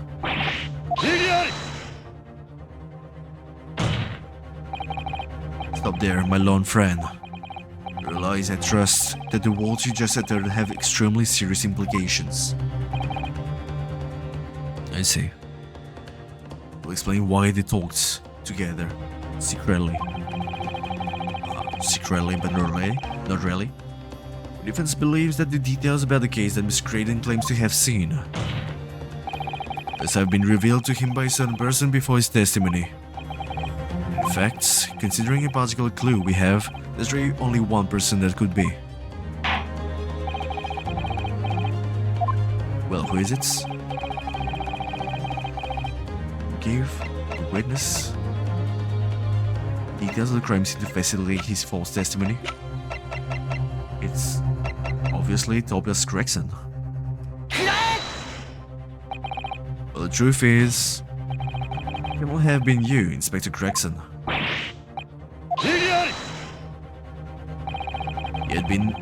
You had better have some proof to substantiate such a rash claim, learned friend. Consider the fact that we have only been aware of Mr. Ashley Graydon's identity for the last few hours. We learned of it only during the course of the trial today. Indeed, preparations for his testimony were made with great urgency during our hour-long recess, while the police executed the subpoena and brought the men here from the communications station. And until that time, Mr. Graydon will have had no idea, no inkling, what he will suddenly be required to appear in courts. Are you suggesting that until such time as he was summoned? Yes, my lord. Until then, it's reasonable to assume he knew nothing of the peephole. It was only once Mr. Graydon was in the stand that he realized his position, that he would have to defend himself against the accusation that he was the third intruder. Suggesting the court that he was, while this trial was in progress, that he received information that he could commit perjury in order to save his skin. Exactly. The only person with knowledge of the investigation he had any contact with is you, Inspector Gregson. Following outrage, will I be giving any details of an investigation to this fellow? I was summoned to his lordship's chambers during the recess in any case. Have you forgotten that? Quite true. And a number of questions regarding the events that transpired in the pawnbrokery. Which means, the first time these two laid eyes on one another was after proceeding resumed following the recess.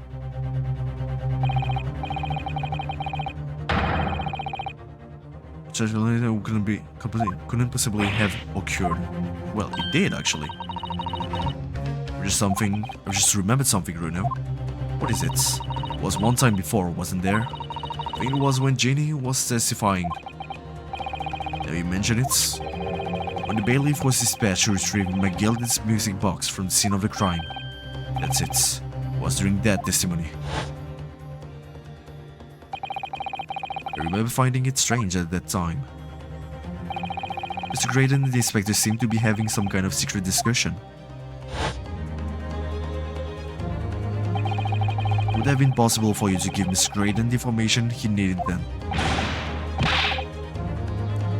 You're making all this up. A respectable Scotland Yard inspector, for crying out loud. Will I be giving away confidential details to the likes of this bloke? Admittedly, you wouldn't have had any reason to do something like that for no gain. Perhaps it was part of a deal of some kind. It started to make more sense. What deal, Counsel? What if perhaps in exchange for details about the peephole at the crime scene, Mr. Graydon agreed to give us something to the inspector? Something like a second disc. Should I not remind the inspector that, if found to be true, striking a deal of any kind with a witness would be considered a gross case of malfeasance?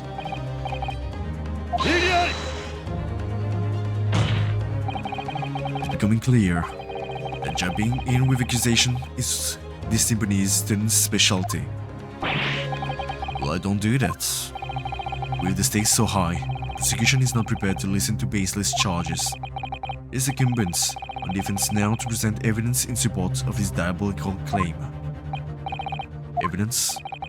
So what are you proposing that the inspector demanded of the witness in return?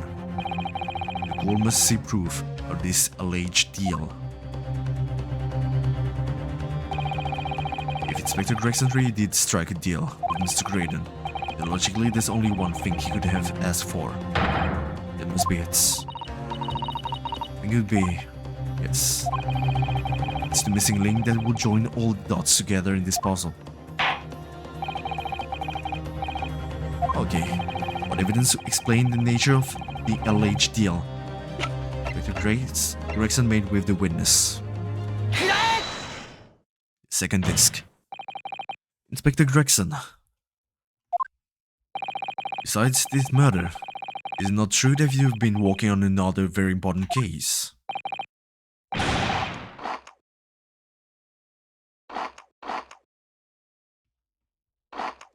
What are you getting at now, Sunshine? Is it possible that this other top secret case will have been corruption? So what's classified secrets being leaked overseas from the Ministry of Justice? Probably Nora, could you? We discovered during the course of this trial the music box deposited the Windybanks by Magnus McGilden. A special music box designed to play 2 discs at once. Also seemed very likely now that that encoded on the pair of discs that were in McGilden's possession. Are the leaked classified secrets? I put it to you, Inspector, in order to recover the second of the disc. Recall the second of the disc? The second disc? Containing those secrets. You cleverly made a deal with Mr. Graydon, in which you exchanged the disc for details of the case. Damn. It's 2 for 1 today. day of the incidents, when we met you at Winterbanks, you say this.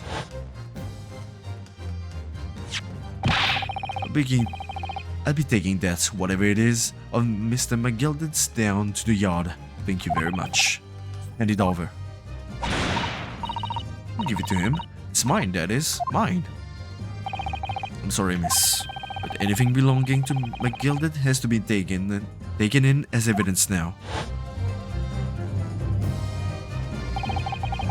Scullion Lord already knew at that time, isn't that right? That Magnus McGilded was involved in the stealing of government secrets. Others were. We call it the medium used to convey the secrets leaked from the ministry, and do it on the QD. Strictly hush hush. That explains why, when I presented the disc as evidence to the courts, you objected so heavily, I presume. Because you knew that it contained highly confidential information. I mean, I wasn't that sure of it myself. I realized there was a possibility, that's all. Possibility. I'm saying that in order to acquire the second of this music disc, they indeed reveal confidential details of the crime scene to the witness. Aid and abet this man, giving false testimony. There's no other way that Mr. Creighton could have known of the existence of the people. It's the only explanation. A deal was struck between these two men.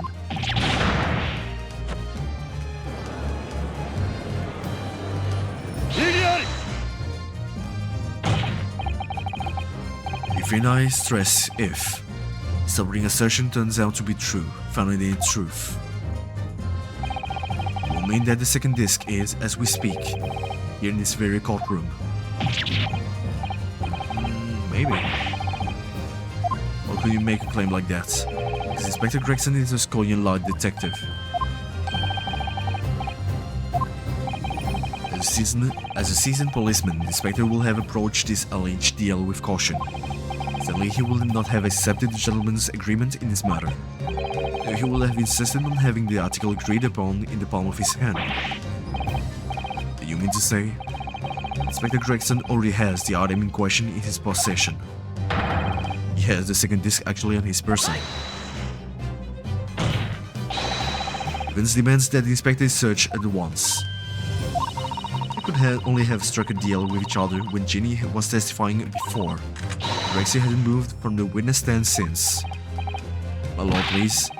Order an examination of his personal effects immediately. Well, Inspector, we can give up. It's too late. This young lad wants to tone down his imagination. He's insulted me and my profession quite enough. However, if I'll put this matter to bed and dispel any doubts about my involvement, then I'll happily submit to a body search.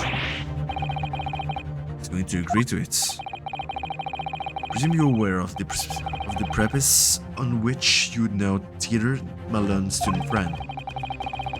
You made the most serious allegation against Scullion Law here. Following the search of the inspector's personal effects, no disc is found. You will be deemed unfit for court service. This trial will end.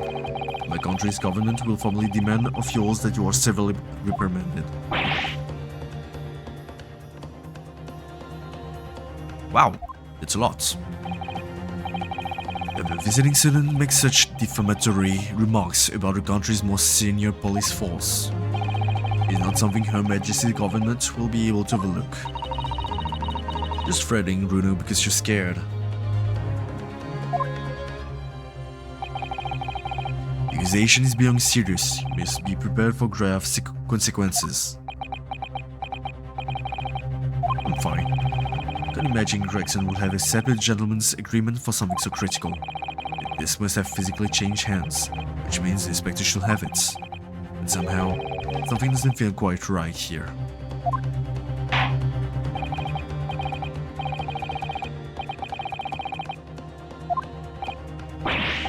Yes, my lord. You still persist in formally requesting a search of the inspector's personal effects.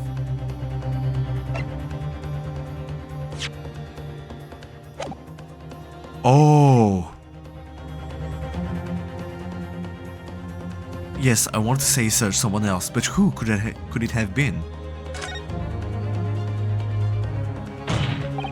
Well, what happened with the inspector during this trial again? But today, actually, well today, not in the game, but right now. Well, we'll say you weren't warned. The typical Nepalese stubbornness may well land in hot water this time. Perhaps the lesson will do you some good. I've got nothing to hide.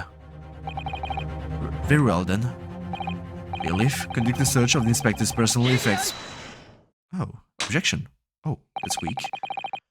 Then demand a search, but not of Inspector Gregson. What's all this? I'm the one you're accusing, aren't I? Or you want to search me? No, Inspector, not you. Somebody else. What's the meaning of all this? Lost it at last, have you, sunshine? The court shouldn't have to put up with this nonsense. You're being completely irrational. Quiet, all of you.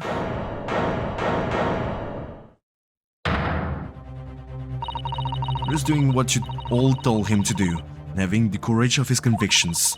You should respect that and listen to what he has to say in good faith. Because that's the British way. Well said, young lady. Indeed, this court is in awe of the defense counsel's conviction, and eagerly awaits his next words. Don't be hasty, my lord. I'm not mistaken about the things I've seen in court today. I'm fairly sure that I know who has this disc at the moment.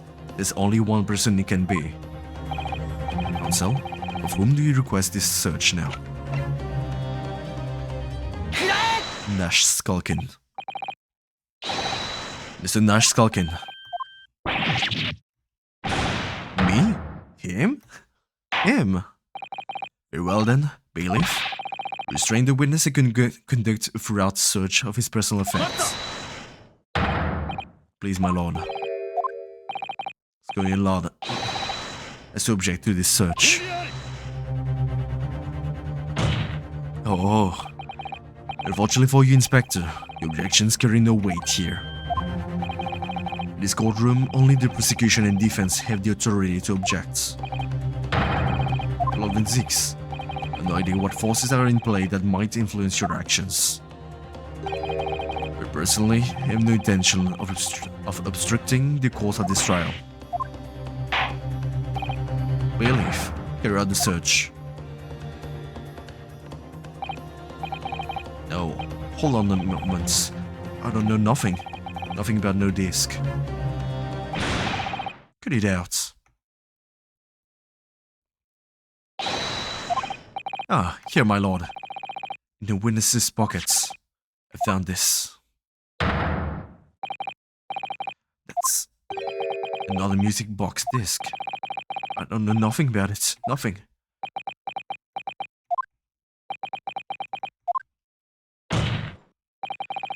That is the second music box disc left behind by Magnus McGilded. Is it not, Inspector Gregson?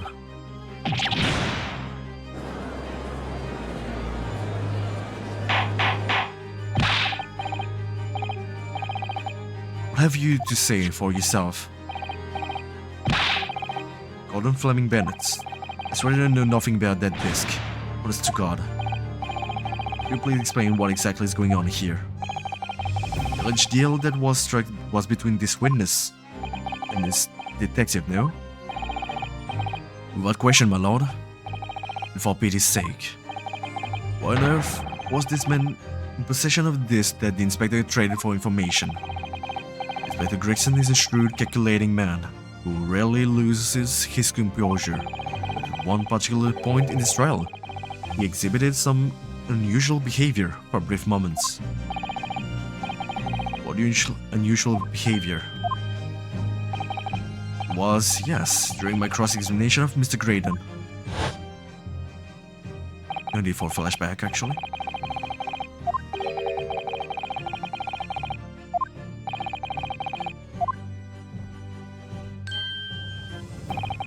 Mr. Graydon answered my questions.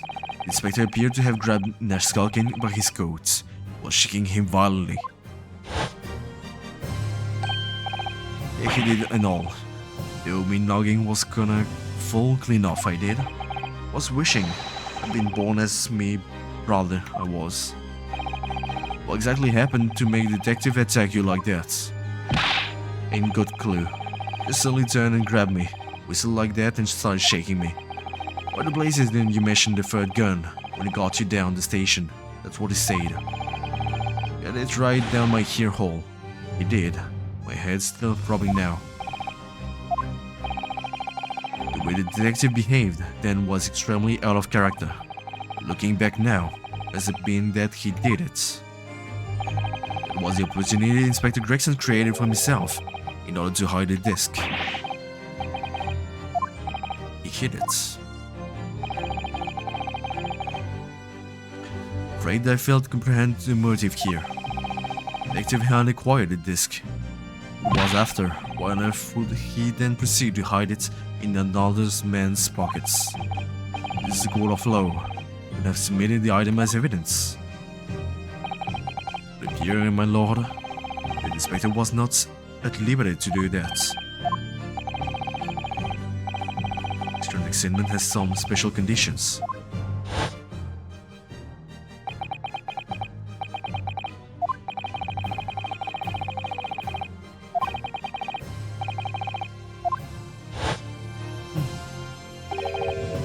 Hush, hush.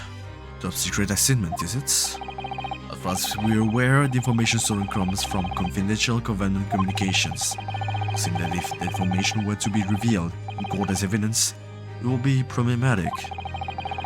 Is that some of the situation, Inspector?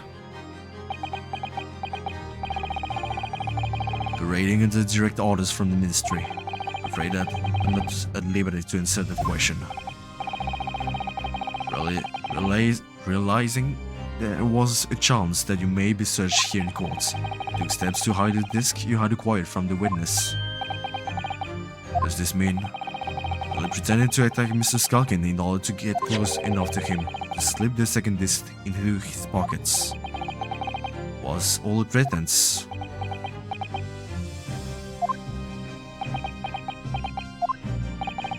Well now, Inspector Gregson, and you, Mr. Graydon, are you prepared to admit the accusation made against you of this alleged deal?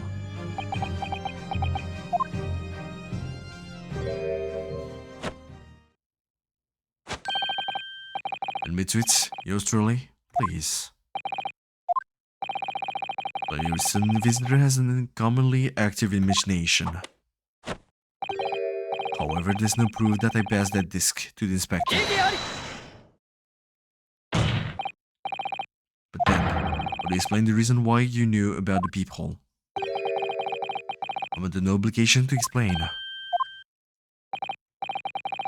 I lied in my testimony that I admit it, so sentence me accordingly. That is all I admit. Murder, leaking government secrets, striking a deal with a detective. Well, it is the young Eastern man's fancy.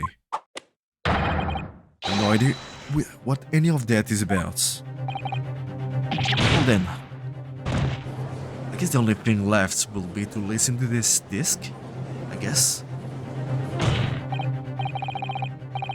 Well, what about you, Inspector Gregson? You admit to making a deal with Mr. Graydon in order to acquire the disc. Ladies and gents of the jury, as Colonial Law Inspector will declare this and nothing more. Acting in the best interest of the country, whatever I've done, it's been in the name of justice. The members of the public of this fine country, I like to think that justice will be your guiding light when you're making your decisions. This is quite a contrary. Wondery, indeed. Rarely have I encountered such extraordinary tumultuousness in the concluding of a trial. Nevertheless, in the absence of any further evidence to be presented, I believe it is time that we put the matter to the jury for the final leanings. say sympathize with the old inspector. The poor man, I'm quite sure. In service, one becomes a good judge of character. Crossing your eyes doesn't help when it comes to looking into this case. It's all blood to me. As a fellow professional, I'd like to put my faith in the detective, really. Graydon is a highly skilled operator. Yeah. Detective has very much trust in eyes. More than this I cannot say.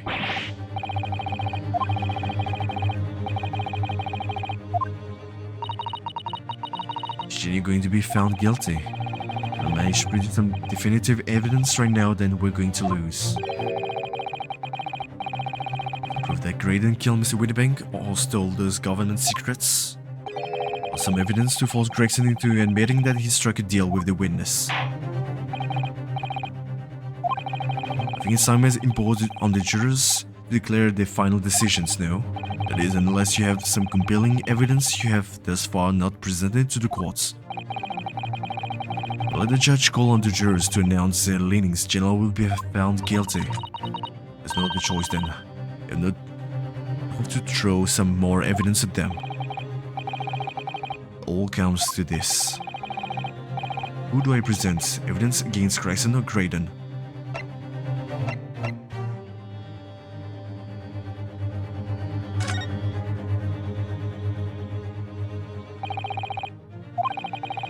There's one final piece of evidence I would like you to see.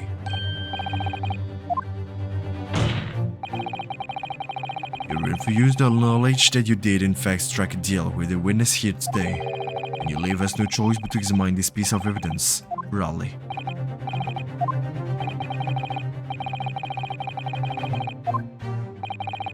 One final piece of evidence to get this detective to admit to the deal he clearly struck with Graydon.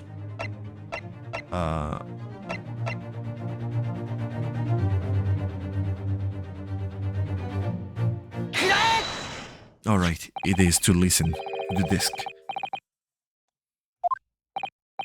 Yes, we have a disc already in place, ready to play. And perhaps now will be a good time to listen to the sound produced by the music box again. Only this time, with the second disc we've just discovered set in place as well.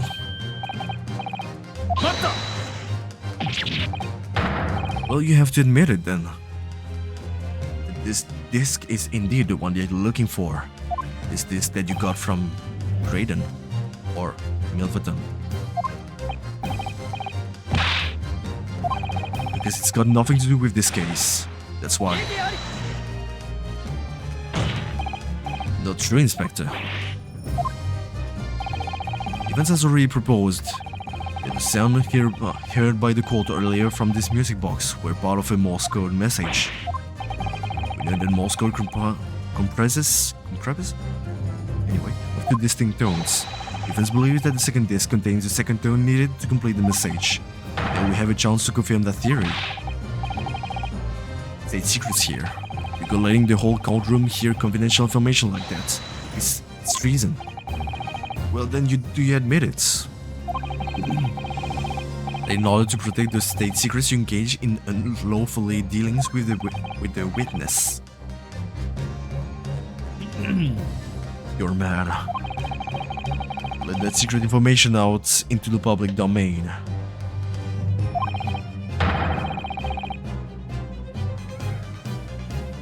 You'll be making an enemy of the entire British government, you idiots. Well, let's not forget, Inspector, that you, Scotland Yard officer, leaked confidential case details to witness. They continue to lie to the courts, and all because by fair means of foul you're determined to do your duty. Well, by fair means or foul, I'm prepared to do mine. To dare. Will stop at nothing to protect my clients. I don't care who I make an enemy of.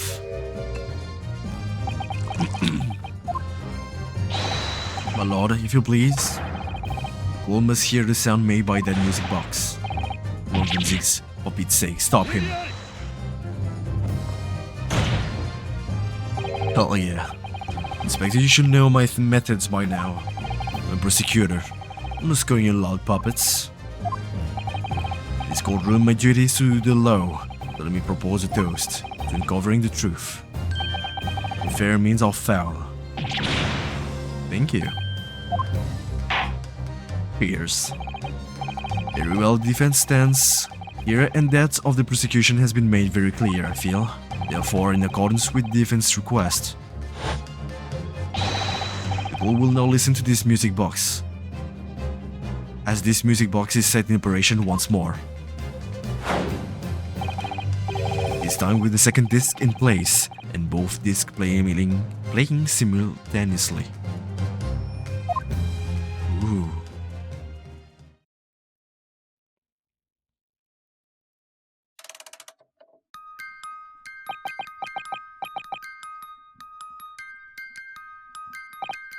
Oh, listen to that. It's unmistakable now. It's Morse code. Alright, I admit it. Whatever you want. But for the love of God, shut that blowing box up.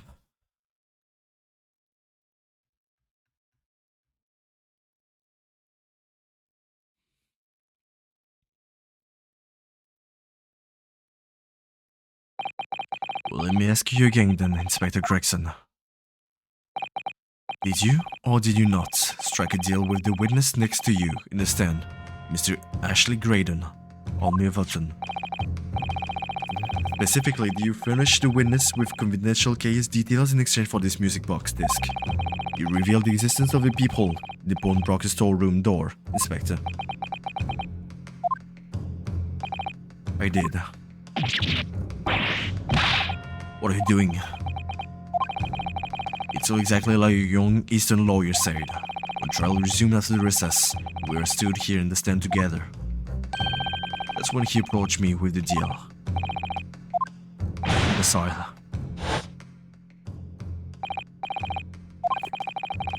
You're the detective who turned up at the pawnbrokery the other day, aren't you?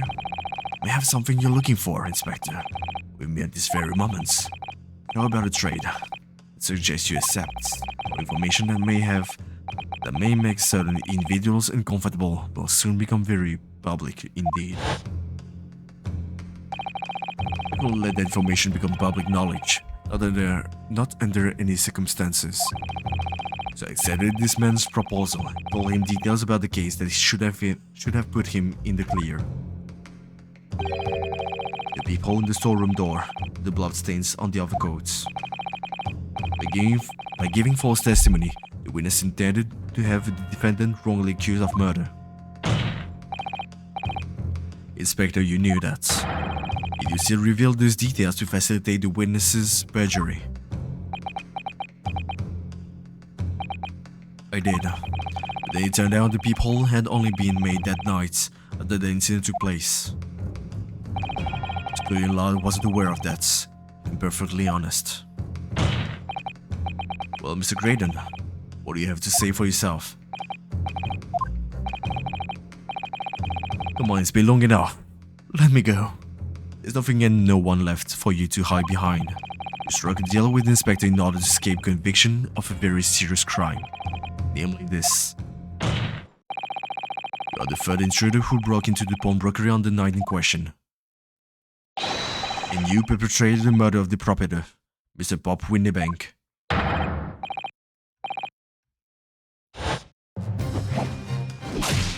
Okay, now he's broken. That's how I call it. Traitor.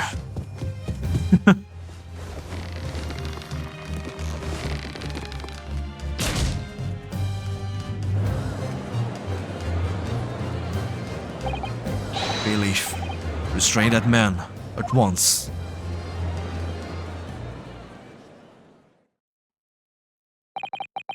That's it then. It's all over.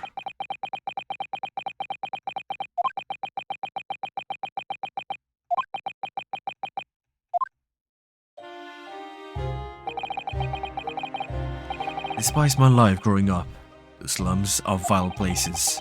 Was cursed from birth. Oh, so it's actually from the point of view of Ashley. Born into poverty, the son of a penniless artisan. My parents did nothing but quarrel all day long. All the money they had was never spent on me.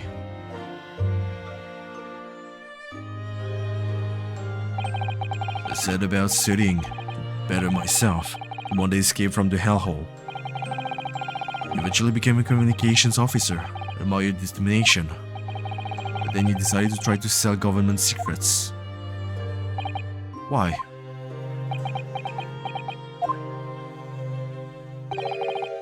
Isn't it obvious? Because they wanted money. Even now, years later, the nightmares of my life in the slums wake me in the small hours. I want to drown them out with more money than anyone who lived in the squalor could ever imagine. Then one day, I met him.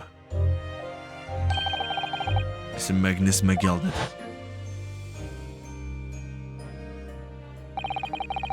You're thin with a queer talent, so you are. I've money to throw your way if you're interested. All you need to do is go along with my little plan now.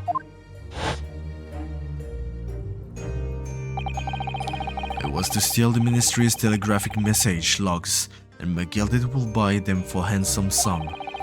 I was responsible for inspections of the ministry's communications office. It was a simple enough task. The lure of the devil's offerings, how easy it is to succumb. You must surely have realized the seriousness of the crime you were committing. For that reason, I took great lengths to ensure that my actions were untraceable, traceable. Do you think that music box?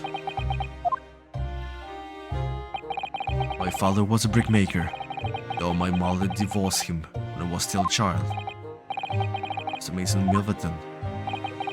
That's right, he was very skilled with his hands. Once been a music box maker's apprentice. Imagine his skills would be sufficient to create a machine that could generate Morse code. I sold out my father again to employ his services. It was the first time I'd seen him since I left the slums 10 years earlier.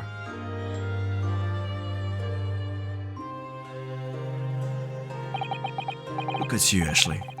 What a fine gent you'd become, huh? Was a different man to the one in my memory.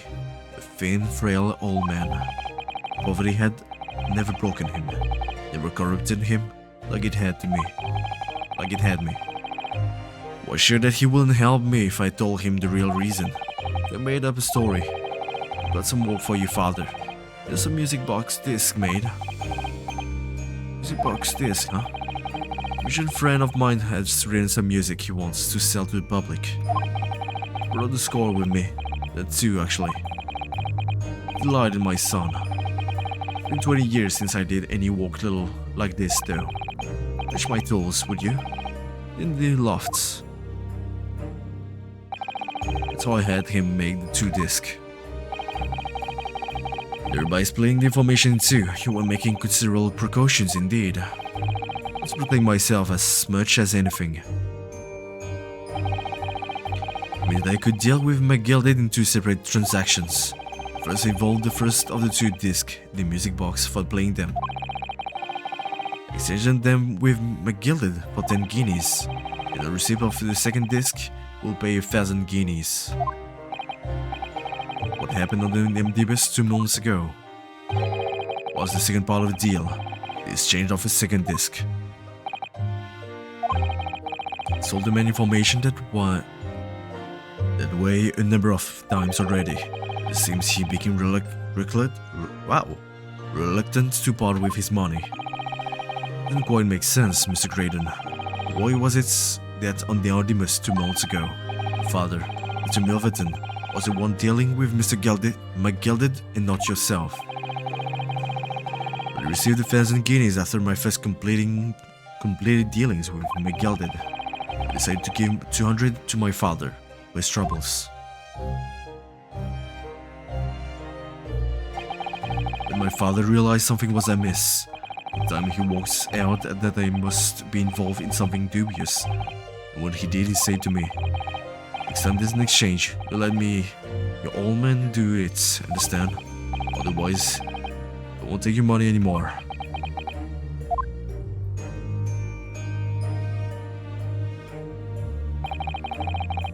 That was my father's way of dealing with it, I suppose. Climb into the omnibus and over the second disc and take the money from McGelded, that's it. He had no idea what was actually on the disc I'd asked him to make. He never knew. Just like I never know why everything went so horribly wrong that night. All I know is that the disc was taken from him, and he never returned home.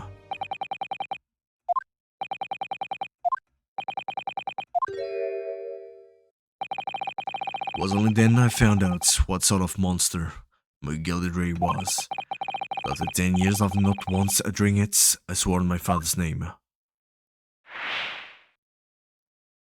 To exact revenge. Revenge? As anyone with even the remotest knowledge of the man will no doubt be able to imagine, my gilded brought all his wealth and influence to bear in the most despicable of ways.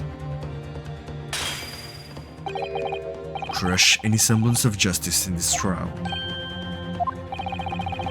The crime scene was tampered with, evidence was fixed, and witnesses were bribed. The trial 2 months ago was a farce from start to finish. And I walked into that hornet's nest, completely unaware of the sinister background to it all. I made plenty of money out of my dealings with my guild by then. I spent nothing in my arrangements 2 months ago, and exactly who to hire. Are you willing to pay the price? The people in the city willing to do anything you ask. McGilly himself had shown me that. You saying that? He is. I think you have the picture now. He twisted everything to his favor in this courtroom to ensure that he walked free. I took matters into my own hands and delivered the justice that monster deserved. Tragic accidents following the trial here 2 months ago was planned and executed by yours truly. McGilly's death that day was caused by this man. I guessed it. Everything is ready, sir. I'd like to follow me into the courtroom. What's this, officer? It's sooner than I was led to believe. Hope it's not inconvenient, sir. There were some changes to the schedule. Well, I must be making tracks now. It's time for the inspection. I'm going to examine the omnibus again, so I'm told. I asked if I could be present for it myself. The policeman who came to tell McGilly he could examine the omnibus again. That's right, an imposter, hired by me. McGilly used his wealth to manipulate this trial, pay people to adulterate the omnibus with all manner of false evidence, deferring witnesses to lie in their testimony.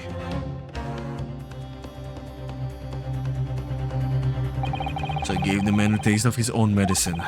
Once the omnibus was doused in paraffin, one of my sham policemen ushered McGill inside and sent him on a one-way journey to hell.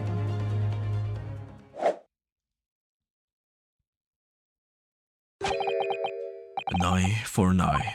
That's how I avenged my father's death. A spine-chilling account indeed. But that wasn't the end of it for me. It was a loose end, you see. Loose end. Yes, I should think it's obvious. The second disc my father had taken to exchange with McGilded. There was indeed no mention of it in the man's trial 2 months ago, probably because it has been removed from the scene of a crime. I realized it was missing. I remembered something. Something from the first time I dealt with McGilded.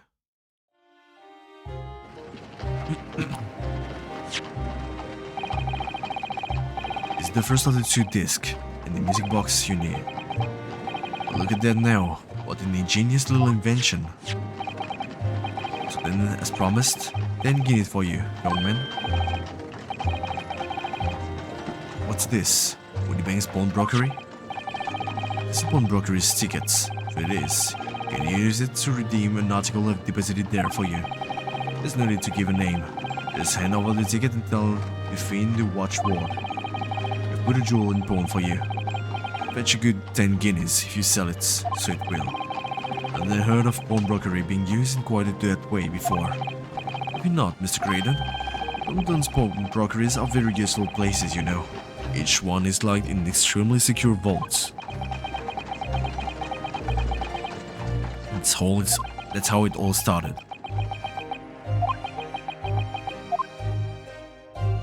But his trial, I mean. So I knew that if he'd taken steps to hide the disc, he'd be in that pawnbrokery somewhere. That on the night he killed my father, he must have entrusted the ticket to someone. Gina.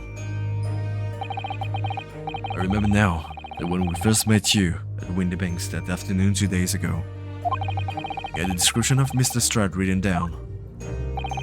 What do you know who you were looking for? On trial, that pickpocket's testimony was clearly peculiar. Anyone could see it, that. I realized immediately that she was another of McGilty's pawns, that he must have threatened her somehow. I was fairly convinced it would be her who had the tickets. I started to make some inquiries. I had a strong suspicion that the girl would come out of the woodwork on the redemption deadline. He was absolutely right. And yet, sure enough, she did. All I needed to do was to wait until the girl went to Windybanks to redeem the articles. But unfortunately, she redeemed only McGilty's overcoat, the one disc that was in its pockets. The all-important music box disc, with the second disc inside, was missing. As it had already been forfeited 2 days earlier. I wasn't aware of that fact. I thought Ben would have avoided my nighttime excursion. Meanwhile, as the investigation into the stolen government secrets was progressing, we picked up on the fact that McGilty was involved.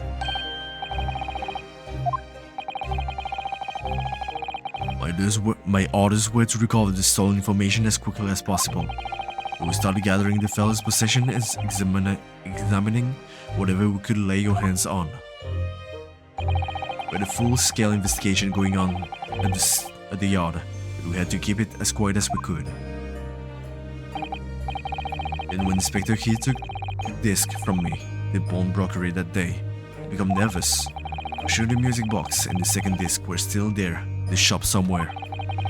So I knew that it was a race against time, to find those articles before the police did.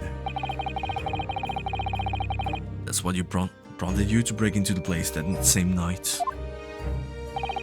With the help of your old friends, the Skulking Brothers. What happened that night in the pawnbrokery can only describe it as a nightmare.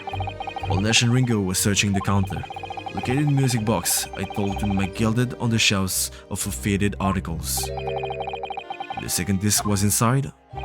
Yes. I slipped it into my pockets with a very deep sigh of relief. But then, something entirely unexpected happened. What are you doing in my shop?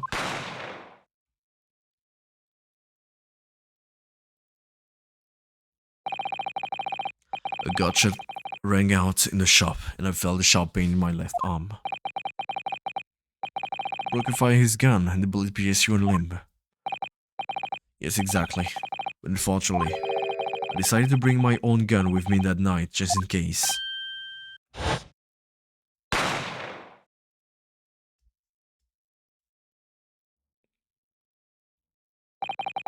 Before I knew what was happening, I fired back.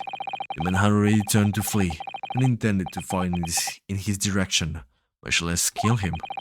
And unfortunately for both of us, the bullet hit home. It struck him in the middle of his back as he fled through the storeroom door for refuge.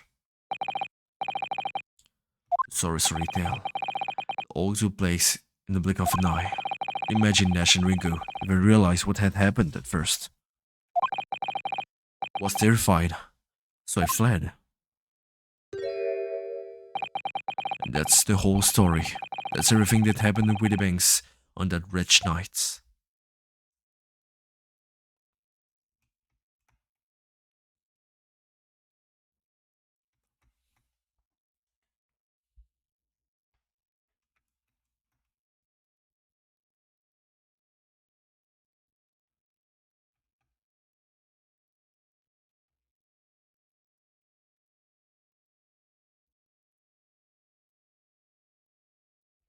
Damn.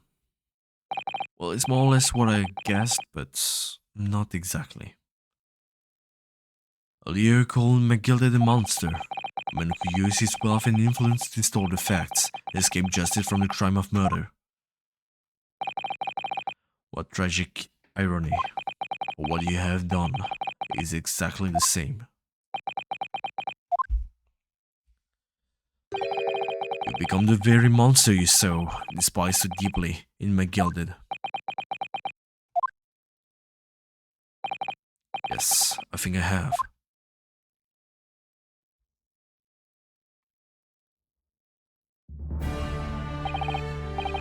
Well, this has been a long and exhausting trial, indeed. Let me rest, please. It will seem that at last we've arrived at the truth. Inspector Gregson, what of Mr. Ashley Graydon? He's been restrained, my lord. He's being escorted to the yard. He'll be charged with the murder of Mr. Whitneybank and the stealing of government secrets. Very good. And you, Inspector? Regrettably, you will have to face charges yourself. Yes, my lord. Of course. Despite that you were complicit in helping criminal escape justice, the fact remains whether or not you were doing so in the line of duty. The crime is a serious one, Inspector, and thus inexcusable. Now to the defendant, Miss Jill Lestrade. It is time for the final adjudication. Is your jury ready, Mr. Foreman? Yes, sir. Your Rep Squadron standing by, sir. Let's read it now. The last push, the final call, the finishing whistle. My men are ready to deliver the verdicts. Thank you, Mr. Foreman. Very well, ladies and gentlemen of the jury. I will now declare your final decision to the courts. 無罪 Obviously, 無罪 we won at last. 無罪 Very long, 無罪 very tired, 無罪 and also with a sore throat. We won this trial.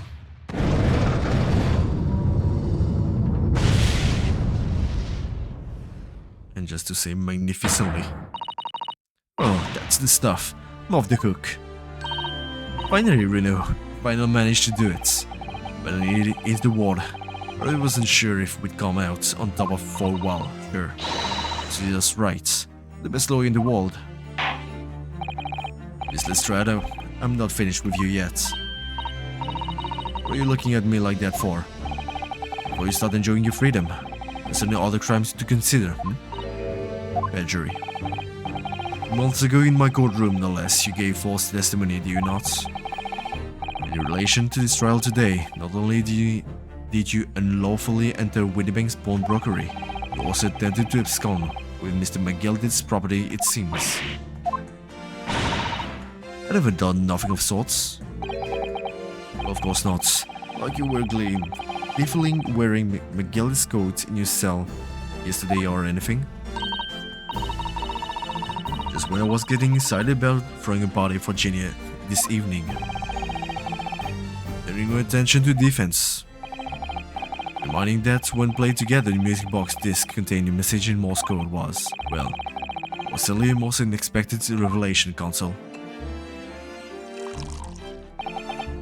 Quite so, my lord. The execution was caught entirely off guard. In fact, I think we should applaud my learned friends a great here today and propose a toast. To demanding that government secrets be disseminated before the entire courtroom.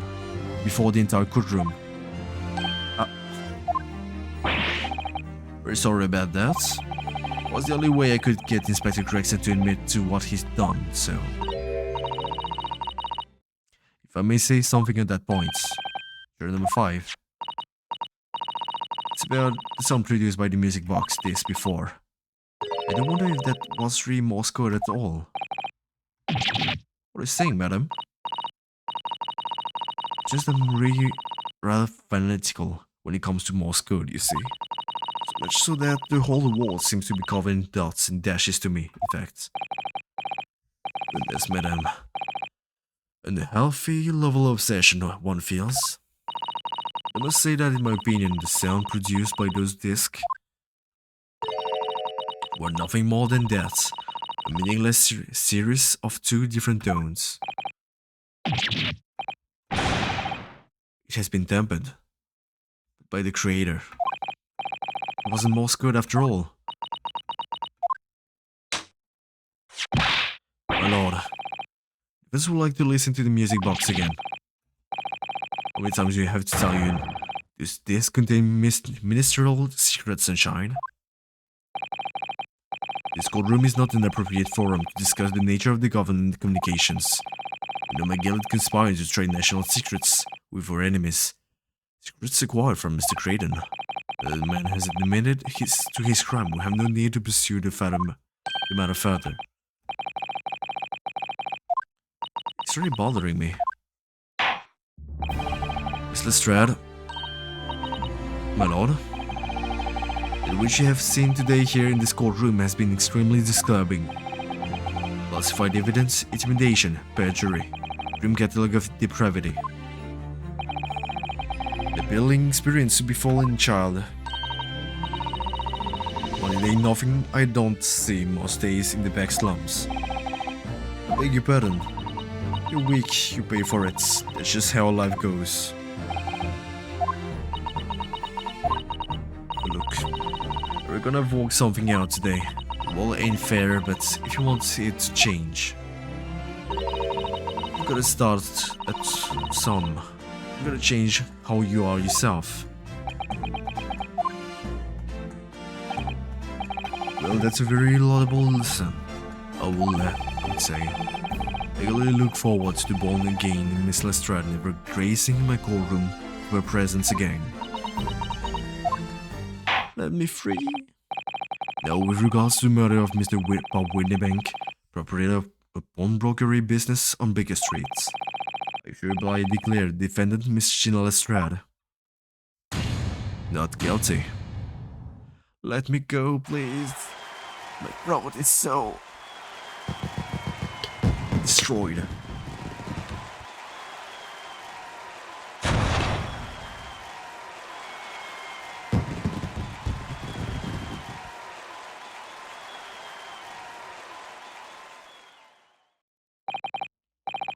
That is all. Court is adjourned.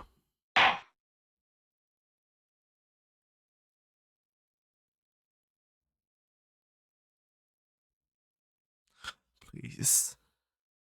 Swear. I really have a lot to do.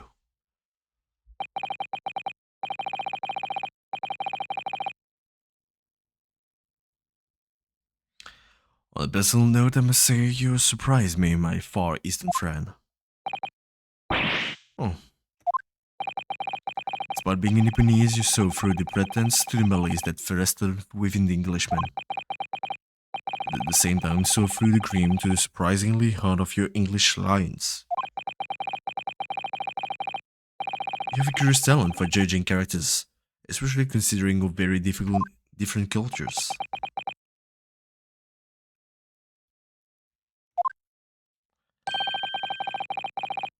I don't think there's anything curious about it.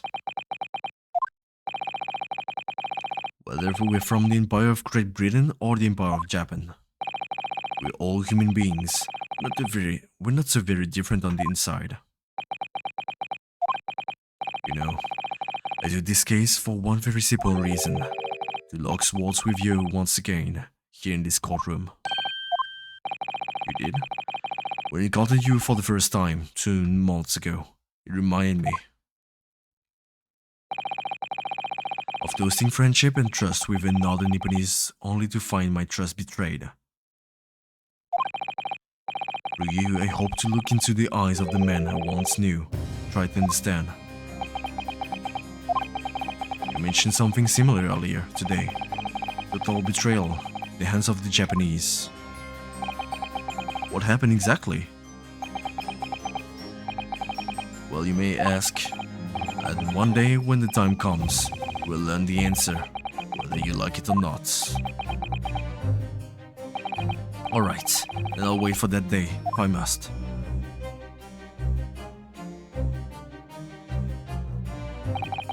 Coming to be known as the Reaper of the Bailey, my retirement from service 5 years ago.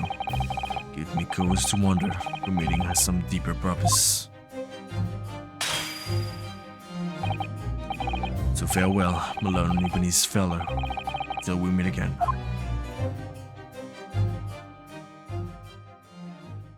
Is it Kazuma? No. He never went to Great Britain before, I think. 17th April, 5:24 p.m. Yeah. Oof. Well, it's done. It's over at last.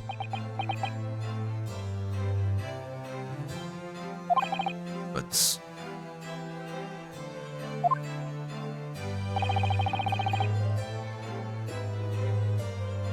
where's Iris disappeared to?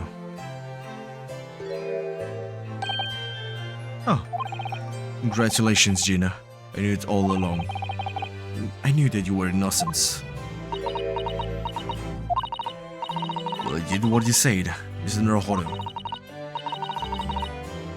You believed in me, right up to the end.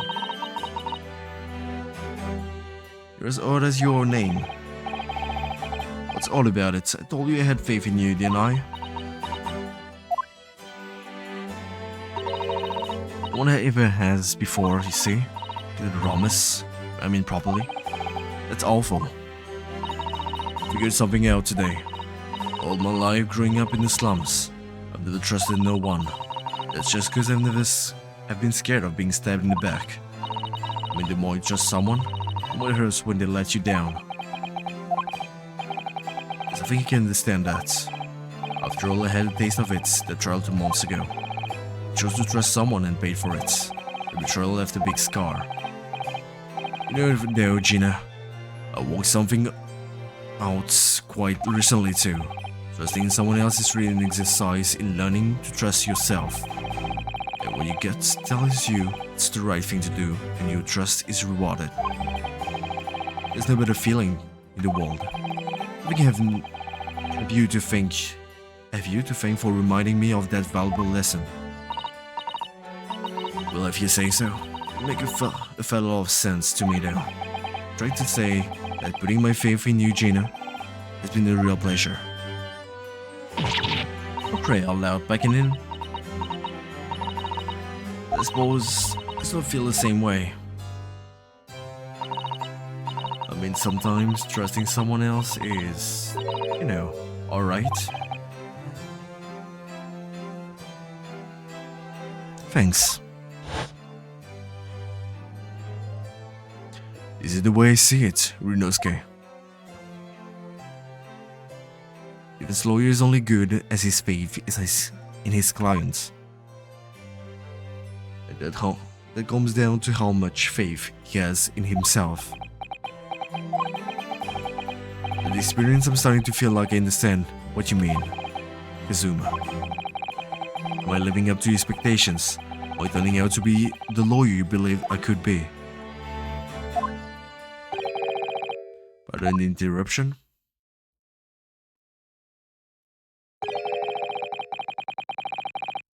Chums. But what did those men have to do to be noticed around here, my dear fellow? Slave for that voice now, Mr. Naruhodo? Been sitting here patiently in the corner of the room for an eternity. Yes, it was me all along. You said when you finally noticed me. You people, with incessant blabbing. Chums. Yes, it was me all along, you see?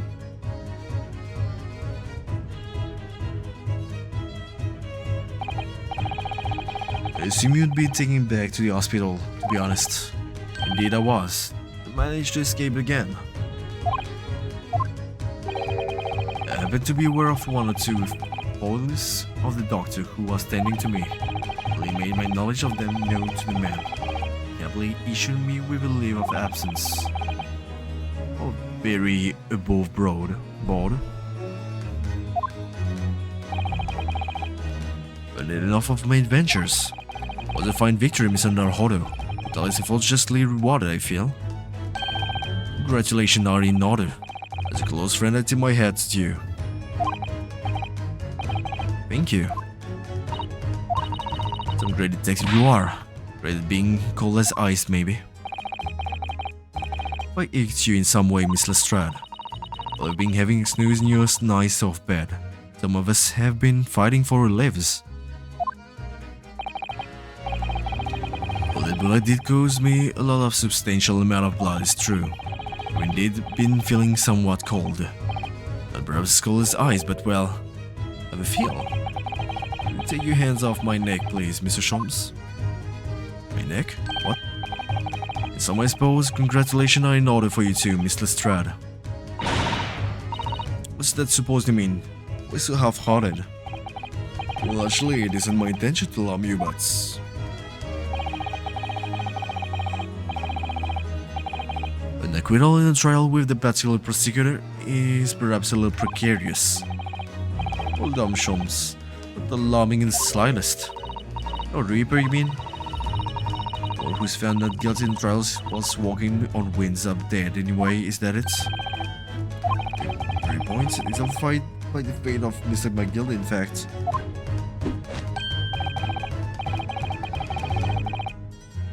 Paying attention to such irrational drivel myself. Yeah, well, don't bother me. Oh, really? Of course not, the way I see the Reapers, a bit like I'm upstairs. Upstairs, you mean like God? Yeah, upstairs know what's, right? This is what people are like on the inside.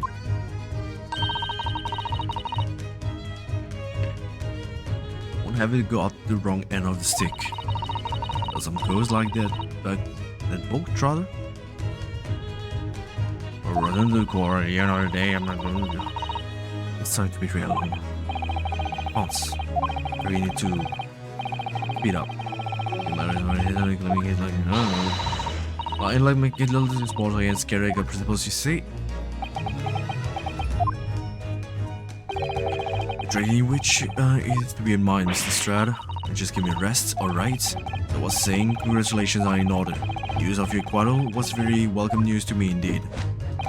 Let me express my heartfelt congratulations, Gina. Well, there you are, Harley. How long have you been here? Oh no! Iris, I do apologize, but wait until I tell you what happened. What happened, as you know, I have a passion for this guys. I was hiding in the room dressed as Bailey. These adults didn't notice my presence at all. I had no idea. Can you imagine, Iris? Would you read it? Not sure, really. Beg your pardon.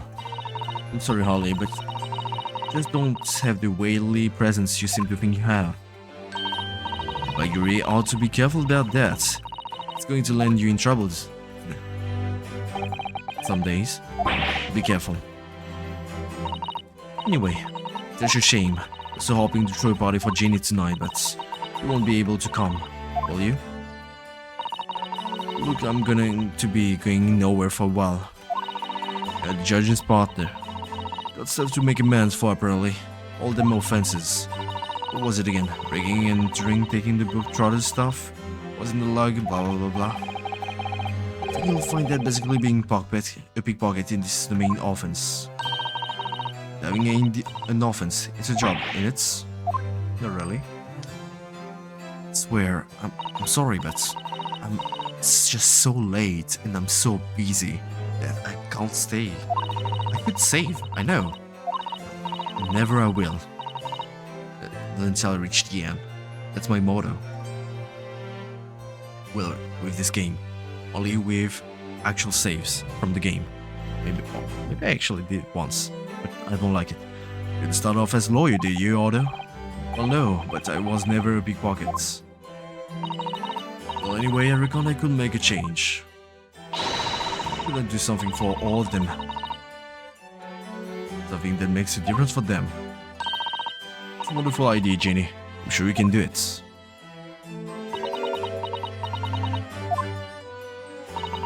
What is it?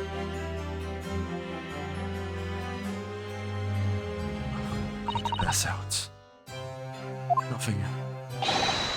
Is it Lestrade? Prison carriage has arrived, madam. Come with me to rear gate at once. Right. Well, looks like I'm off then. Goodbye, Gina. And good luck.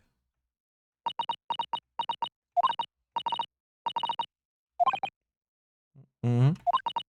Although.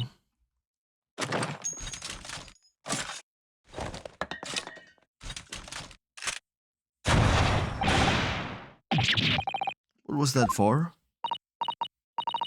I don't know. I mean, I don't know what to say, so. Indeed. Perhaps the situation calls for phrase "iterto" missing from your vocabulary, Mr. Strad. Occasions such as this recommend a simple thank you. It's good advice, Ginny. It's alright.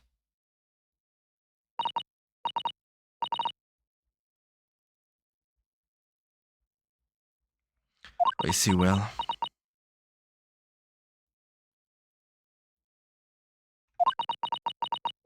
Come on. It's not that hard. You can do it.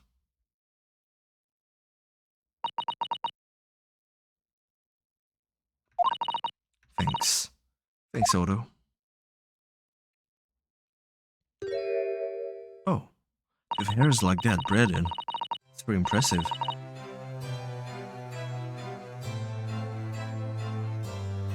Thank you for everything what you've done, believing in me.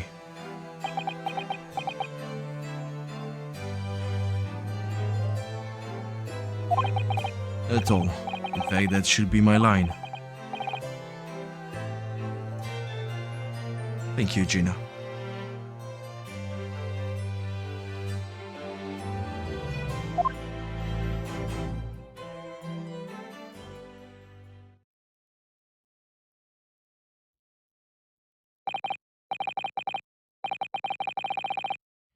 Well, there she goes. I wonder if I'll ever see her again. Well, quite the indomitable pig purse. I forgot. I bought a new paper outside. A special edition and destroyed all over the front page. Big pockets, innocent proven. Isn't it wonderful? I've shown it to Gina Iris. Should have been thrilled. Oh, silly of me. But anyway, you like the good news or the bad news? Not again. I'll get the bad news out of the way first. Good news.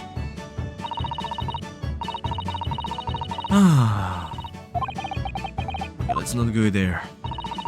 Right then, maybe let's start with the good news this time. The rain has finally stopped. Was record level of rainfall apparently? Well, that is good news indeed. And Johnny back in great comforts. Alright then, what's the bad news? Usual has left the seas very choppy. Channel in particular is awful, so sailings out of Dover have been delayed by a day of war. That's right, if we head to the station immediately. Oh no. We may still make it in time to wave Susie off.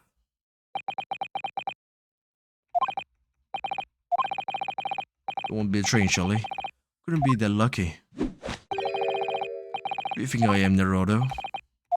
I rushed to Victoria station earlier and made arrangement for a special express. We hurry now, we shall be there in time for dinner. And I know of a fine restaurant that sells the most delicious baked sole.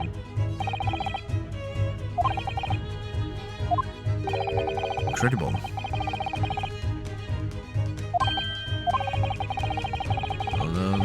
The man he made.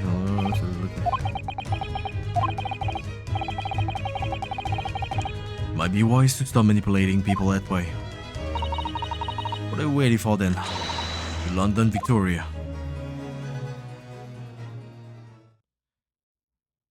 Come on. Come on.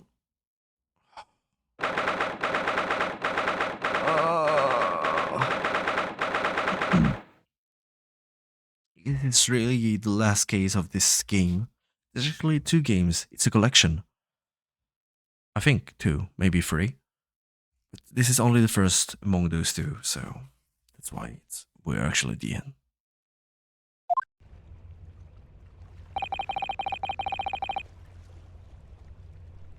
I think my throat is bleeding. Right now. That's why it tastes so weird in my... No, just it tastes so weird. That took somewhat longer than I had anticipated. Yeah. So this boat must be about to leave now. Miss Sato, where are you? Over there, look. It looks like she's reading something.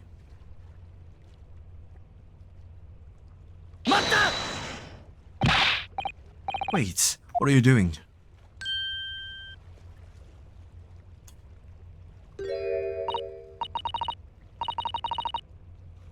What are you doing here? Came as soon as we could after the trial, I mean. You heard that sailings were being delayed due to the bad weather, you see? I see. And tell me, how did Gina's trial go? Went well.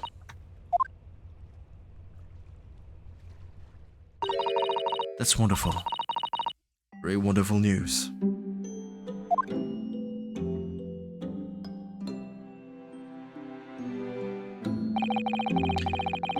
The book you were about to throw into the sea was the Encyclopedia of British Law, wasn't it?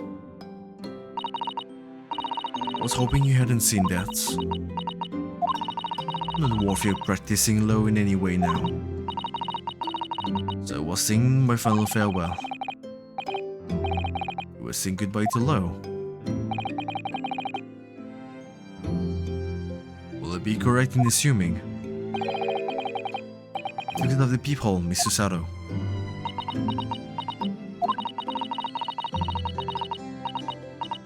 I'll deliberately alter the scene of crime. Then I tried to hide the fact. What I did is utterly unforgivable. It reminds me. How do you even come to have this, Susie? The evening of the incidents, Mr. Sholmes had invited Gina to dinner, if you remember. We had a wonderful time. Well, Gina gave us a little introduction lesson, didn't she? The art of pickpocketing, I mean.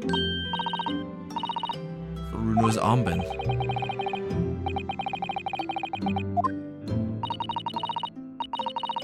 Should pay more attention to it. Although I thought it would be fun to see if I could take the cat flopper mitts, so I put it in my sleeve. Then I rather forgot about it, until I found myself in Mr. Windibank's shop, a bit later that night. And then I used this.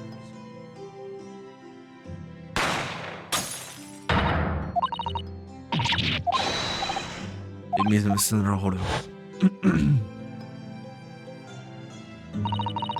After Mr. Naruhodo had left the shop, I started to think that doors started to play on my mind. The storeroom door, you mean? Yes, if Gina was anywhere in the shop, I realized it could only be behind that door. At that moment, the little device that I had up my sleeve sprang to mind. I was so worried about Gina, I simply had to know. I used the clad flappermet to make the peephole in the door.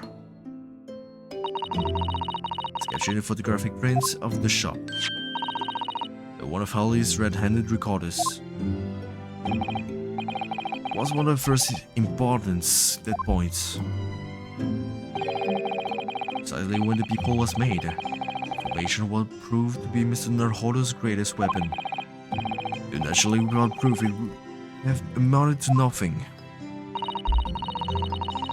But when I looked through the hole in the door, the sight that met my eyes made my blood run cold.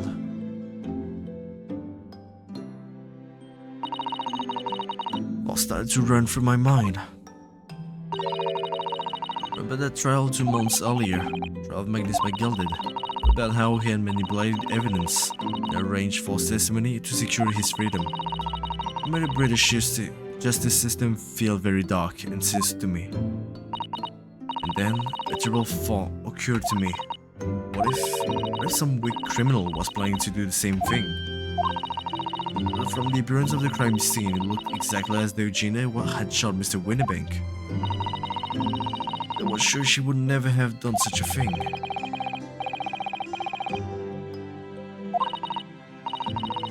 This kind of frame, yeah. That's right, but then I realized it would be very difficult for anyone to give false testimony in this case. What do you mean? The crime appeared to have happened behind the door of a locked room. For someone to claim falsely to have witnessed, there should have been a way to see beyond the door. A witcher peephole will be the very thing. Only peephole I had made wasn't actually there until after the crime has been committed, of course. No one know that, so it wouldn't make any difference. The slither of a rather ingenious trap was there, was it not?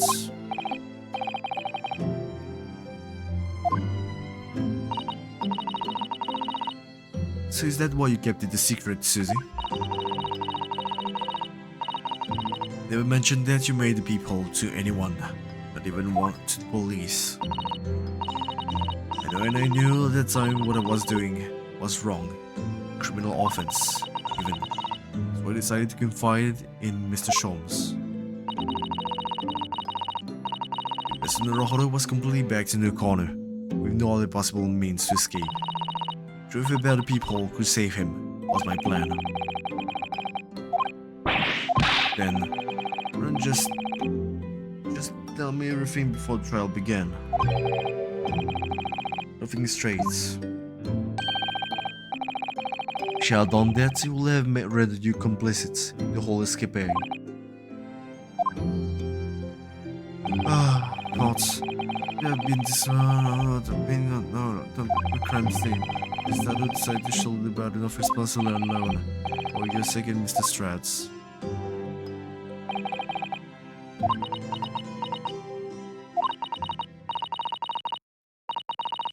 Truth, and when it happens, I didn't, because I lost a little of my faith in the law. I was worried that the right person wouldn't be convicted of the crime. The moment I allowed myself to think that, the moment I lost my right to call myself a judicial assistant.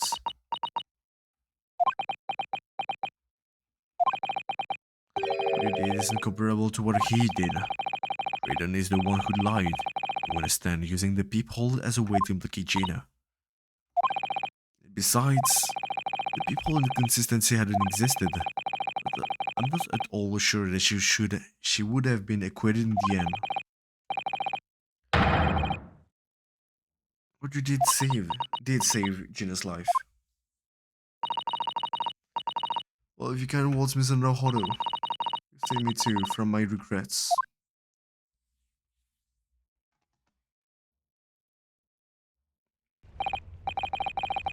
Well, we must all be thankful to that Miss Lestrad's freedom has been assured. Exactly. Although some of the loose ends in that trial will continue to play on my mind, I'm sure. The revelation that the music box disc contains secret messages, Mr. Naruhodo. What a triumph walked that out. I'm full of admiration. Actually, the argument wasn't quite as compelling as I thought it was. What have been done? I was a communications officer among the jury members, you see, the graph operator.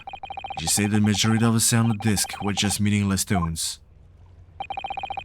As one would expect, after all, we're talking about secret government communications. Although they were written in cipher to avoid being readily understood. Could they have been disrupted? And we could never have hoped to understand the message anyway. Nonsense, my dear fellow. Got this zero pi problem, I assure you.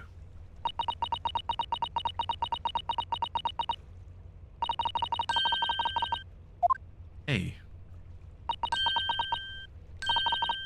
Asogi?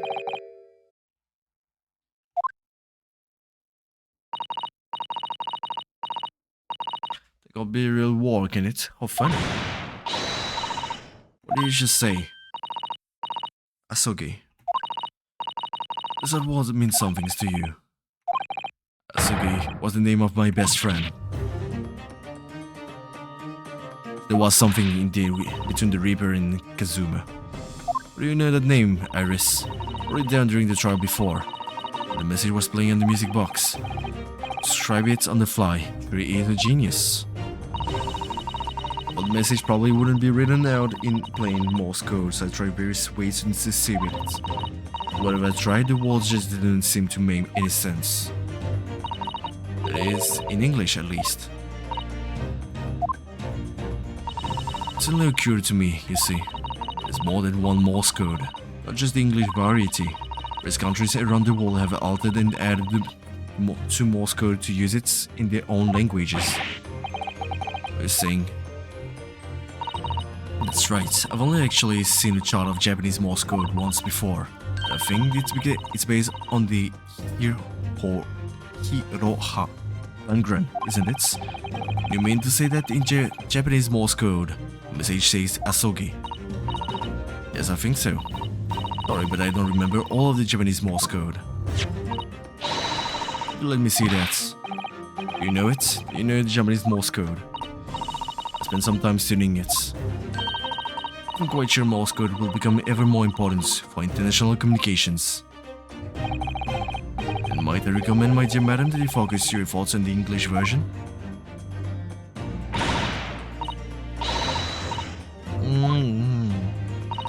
Of course.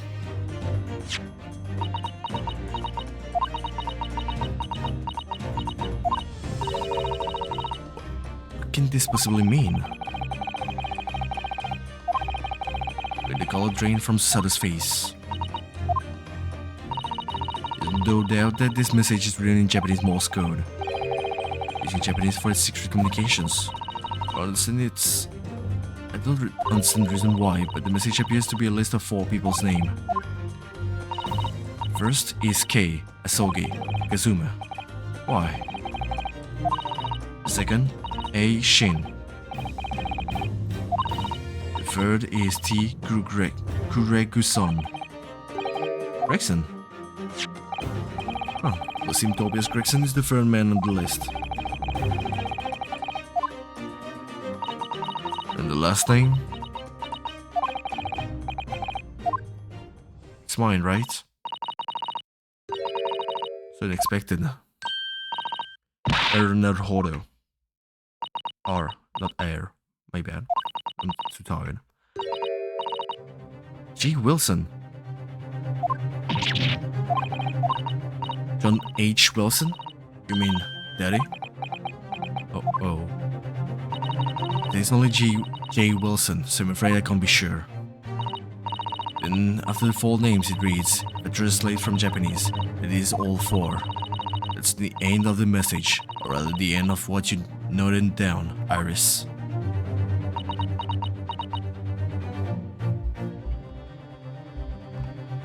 We don't know this Shin, but it will mean that Gregson is maybe targeted. Just can't believe it. Who would ever have thought that those discs contain Japanese Morse code? Not to mention a strange list of disturbing family names. I think that this Wilson is dead already. Well, it appeared that this particular message is a communication of some kind between Great Britain and the Empire of Japan. No, this Kazuma was killed during the boat's thing, but during an accident of some kind. So Daddy could be in Japan then. Where does Susie and Bruno come from? No, not very likely, really, is it? When there are thousands of people with the surname Wilson, there must be lots of G. Hey, J.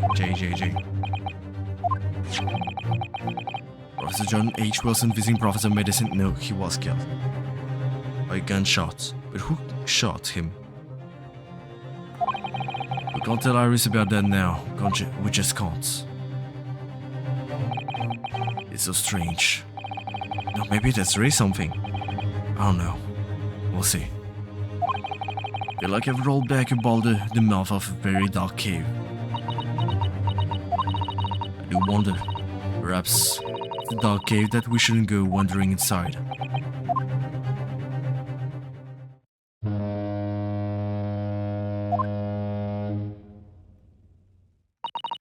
Oh dear, the ship is going to set sail soon.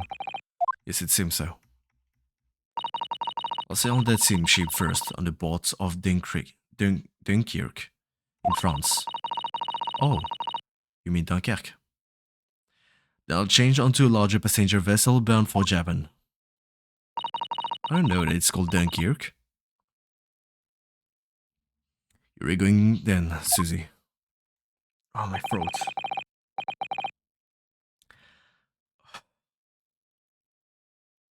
Can't feel anything in my body. It hurts so much. I'm starting to have shivers, I don't know why. I wish all of you the very best. Miss Susato, I had hoped to have you always at my side to guide me and support me. Is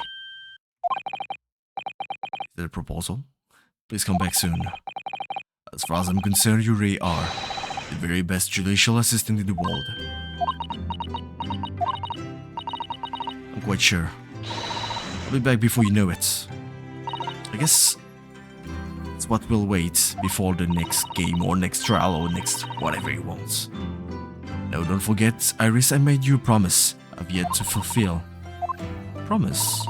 About your manuscript. Hound of the Baskervilles. We still don't know why. It's that important. I'll be waiting for you then, Susie. Promise is a promise. Definitely, Iris. Ah, please, stop. It's interesting. Just my body is breaking right now. Remember the first time we met? Yes, of course. The SS Berea. I was dragged out from that wardrobe, still half asleep. If I remember rightly, you threw me halfway across the cabin with a Sarutech down. Very well that I'm talking about after that. It's strange, but being thrown together as we were in that case, I somehow felt straight away that you were the perfect person to continue Kazuma-sama's great legacy. What if it wasn't an accident with the snake? What if it was all planned?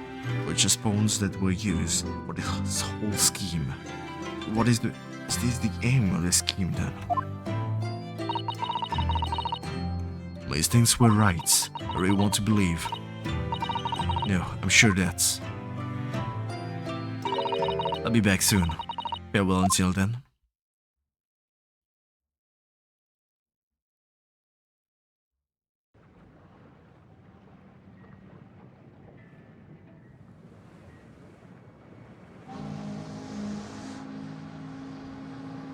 これでなるほど龍之介、最初の冒険の物語はおしまいだ。思えば不思議な運命に導かれてここまで来たような気がする。 There's a little wagahai. How cute. How obedient also. 僕 Strange. は弁護士になって異国の街で名探偵と出会った。これからもきっとさまざまな困難が僕を待ち受けているのだろう。でもどんな危機だって大逆転できる、そんな気がする。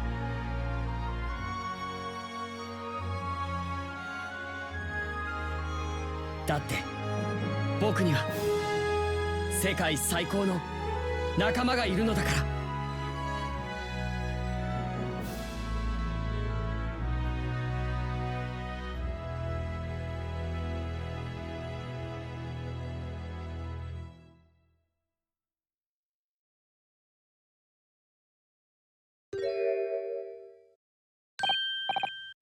I got hungry. Also. I have some rather cold news.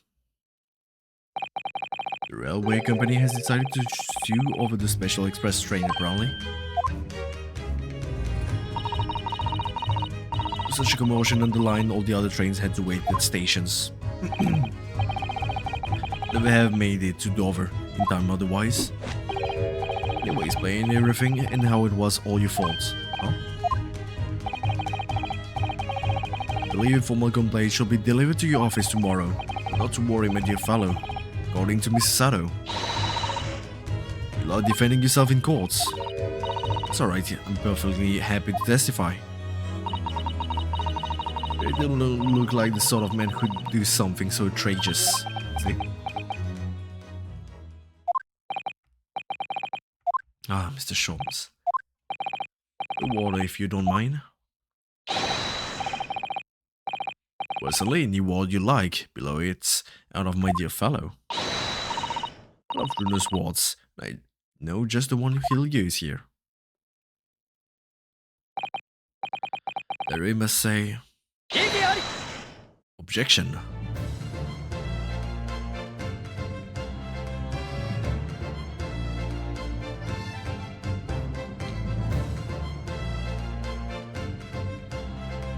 Thank you. I got really hungry actually at the end of this trial. With also the blood in my throat, but there's nothing important. In the following weeks, oh no. Well, rid yourself.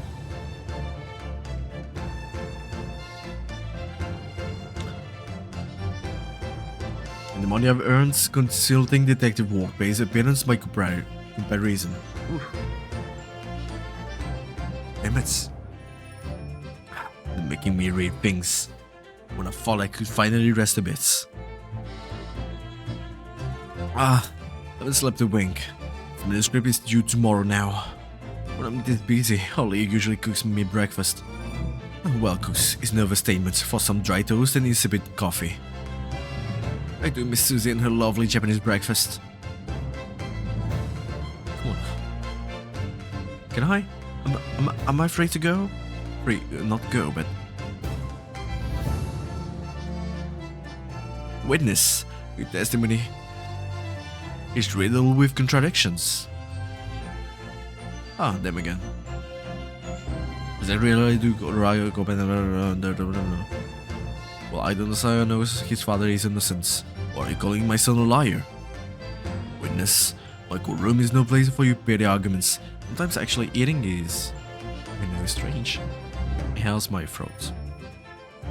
Had to scratch it, I guess. I guess it'd be every case. Having delivered the Russian dancer to shore in Shanghai. A lay low. Oh no. I'm not pressing it, by the way. It's the game itself. Oh, it's so shaky.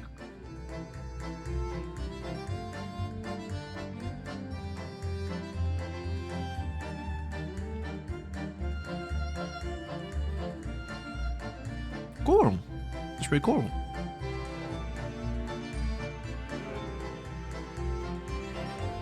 It really does taste weird. It doesn't taste like how it used to be. So I guess my throat is really damaged.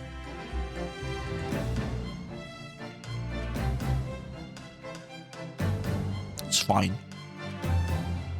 It's heal in 1 or 2 days. Just need to sleep. Well, how was the game? Was it fine? Was it how we expected it? For me, well, it was pretty good. I really like the end actually, but I'm very curious about what will happen next. What about this manuscript and why did it die actually? Is there something behind it? I don't know.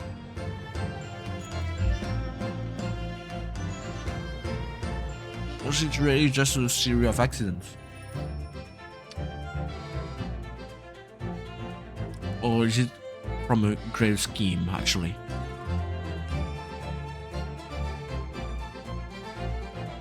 Wait, also the one who created this disc mean that he actually knew Japanese Morse code then.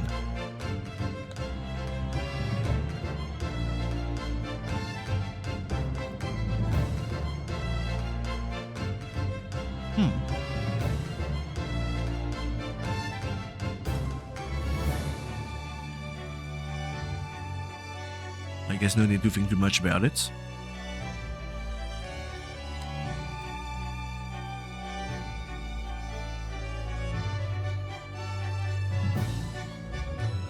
It's a bit too fast for me to read, so I gave up.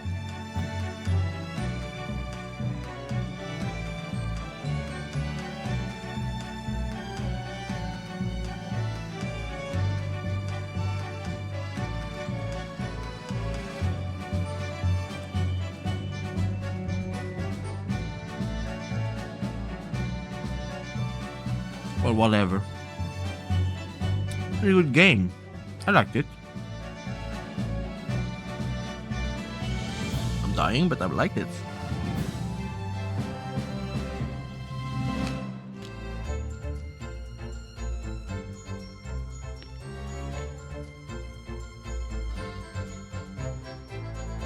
Hey, Gina. We seem to be fine.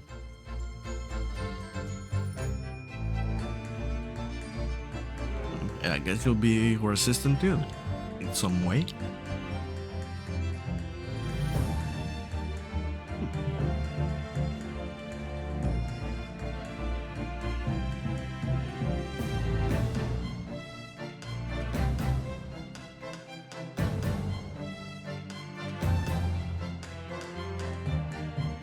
Oh, wait, they're here.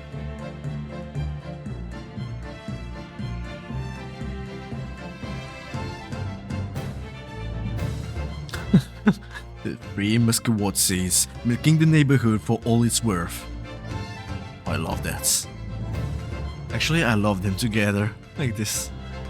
Oh. I actually respect what he did, Milverton. Maybe he shouldn't have aimed for this amount of money. Maybe he should have just decided to get over with it. Stop caring more. Monks, I paid for goodbyes and wonderful encounters. I've come to realize that what's life is all about. 6 months. Your order is a promise. Assistant will return to you one day. Well, for now, I'll leave you with many memories and a half-fed wish. Wish that life will treat you well.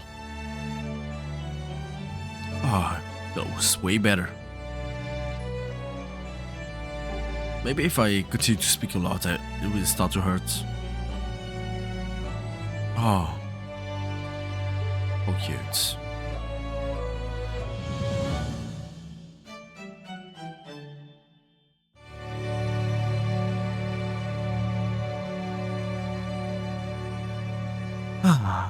I'm dead tired.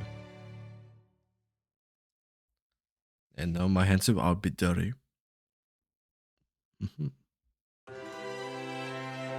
God damn it, this is the second one.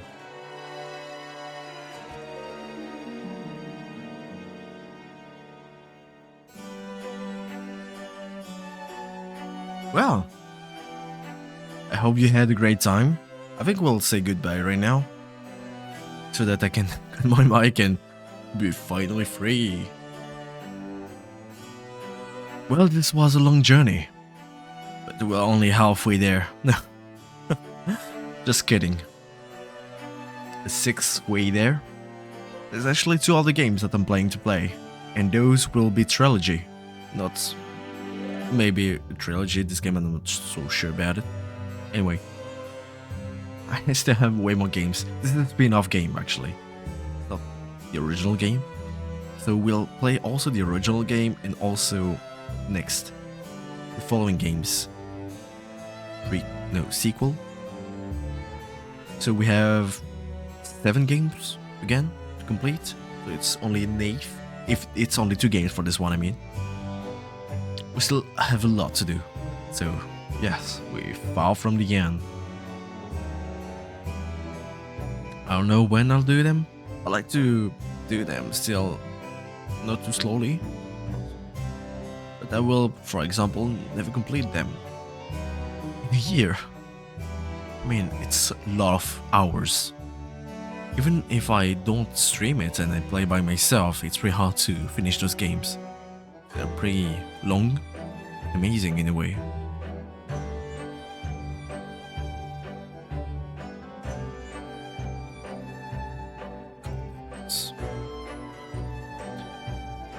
I'm remembering this case and just think that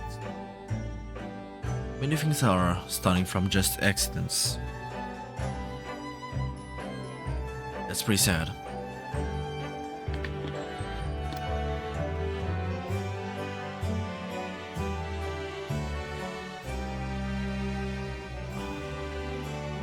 God damn it.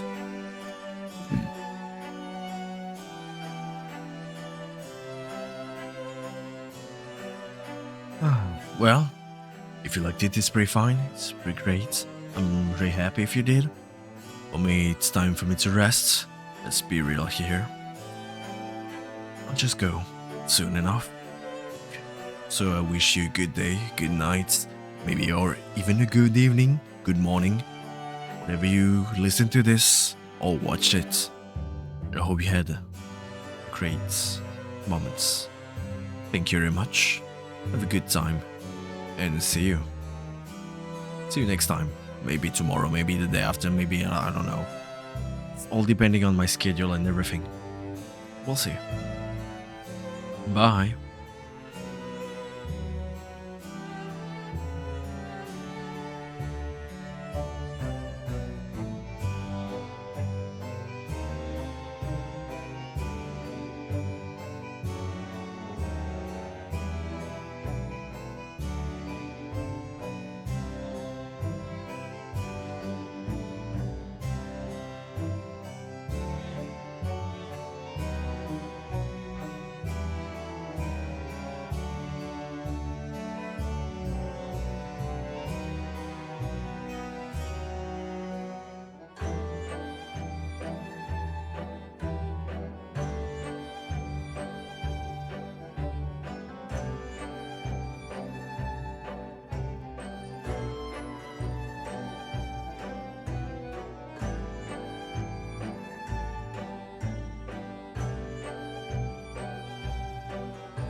Clap, clap, clap.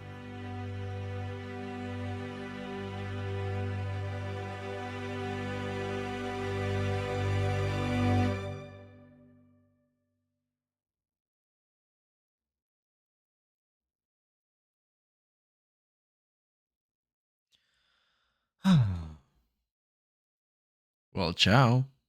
Oh, damn.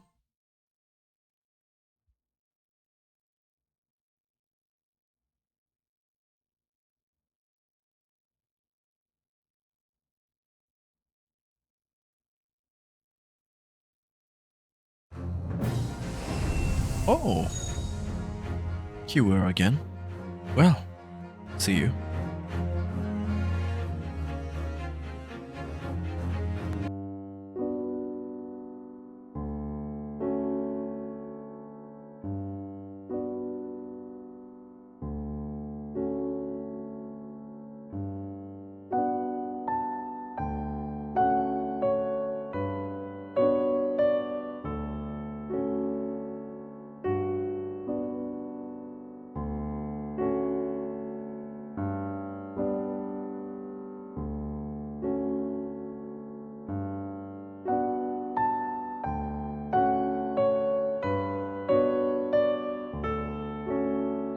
There is actually indeed only 2 games in this collection, but I know that there's 3 for the other one. So there's indeed 7 other games to complete. Oh no, oh yes, I don't know. I like them, but it hurts my throat. Well, bye.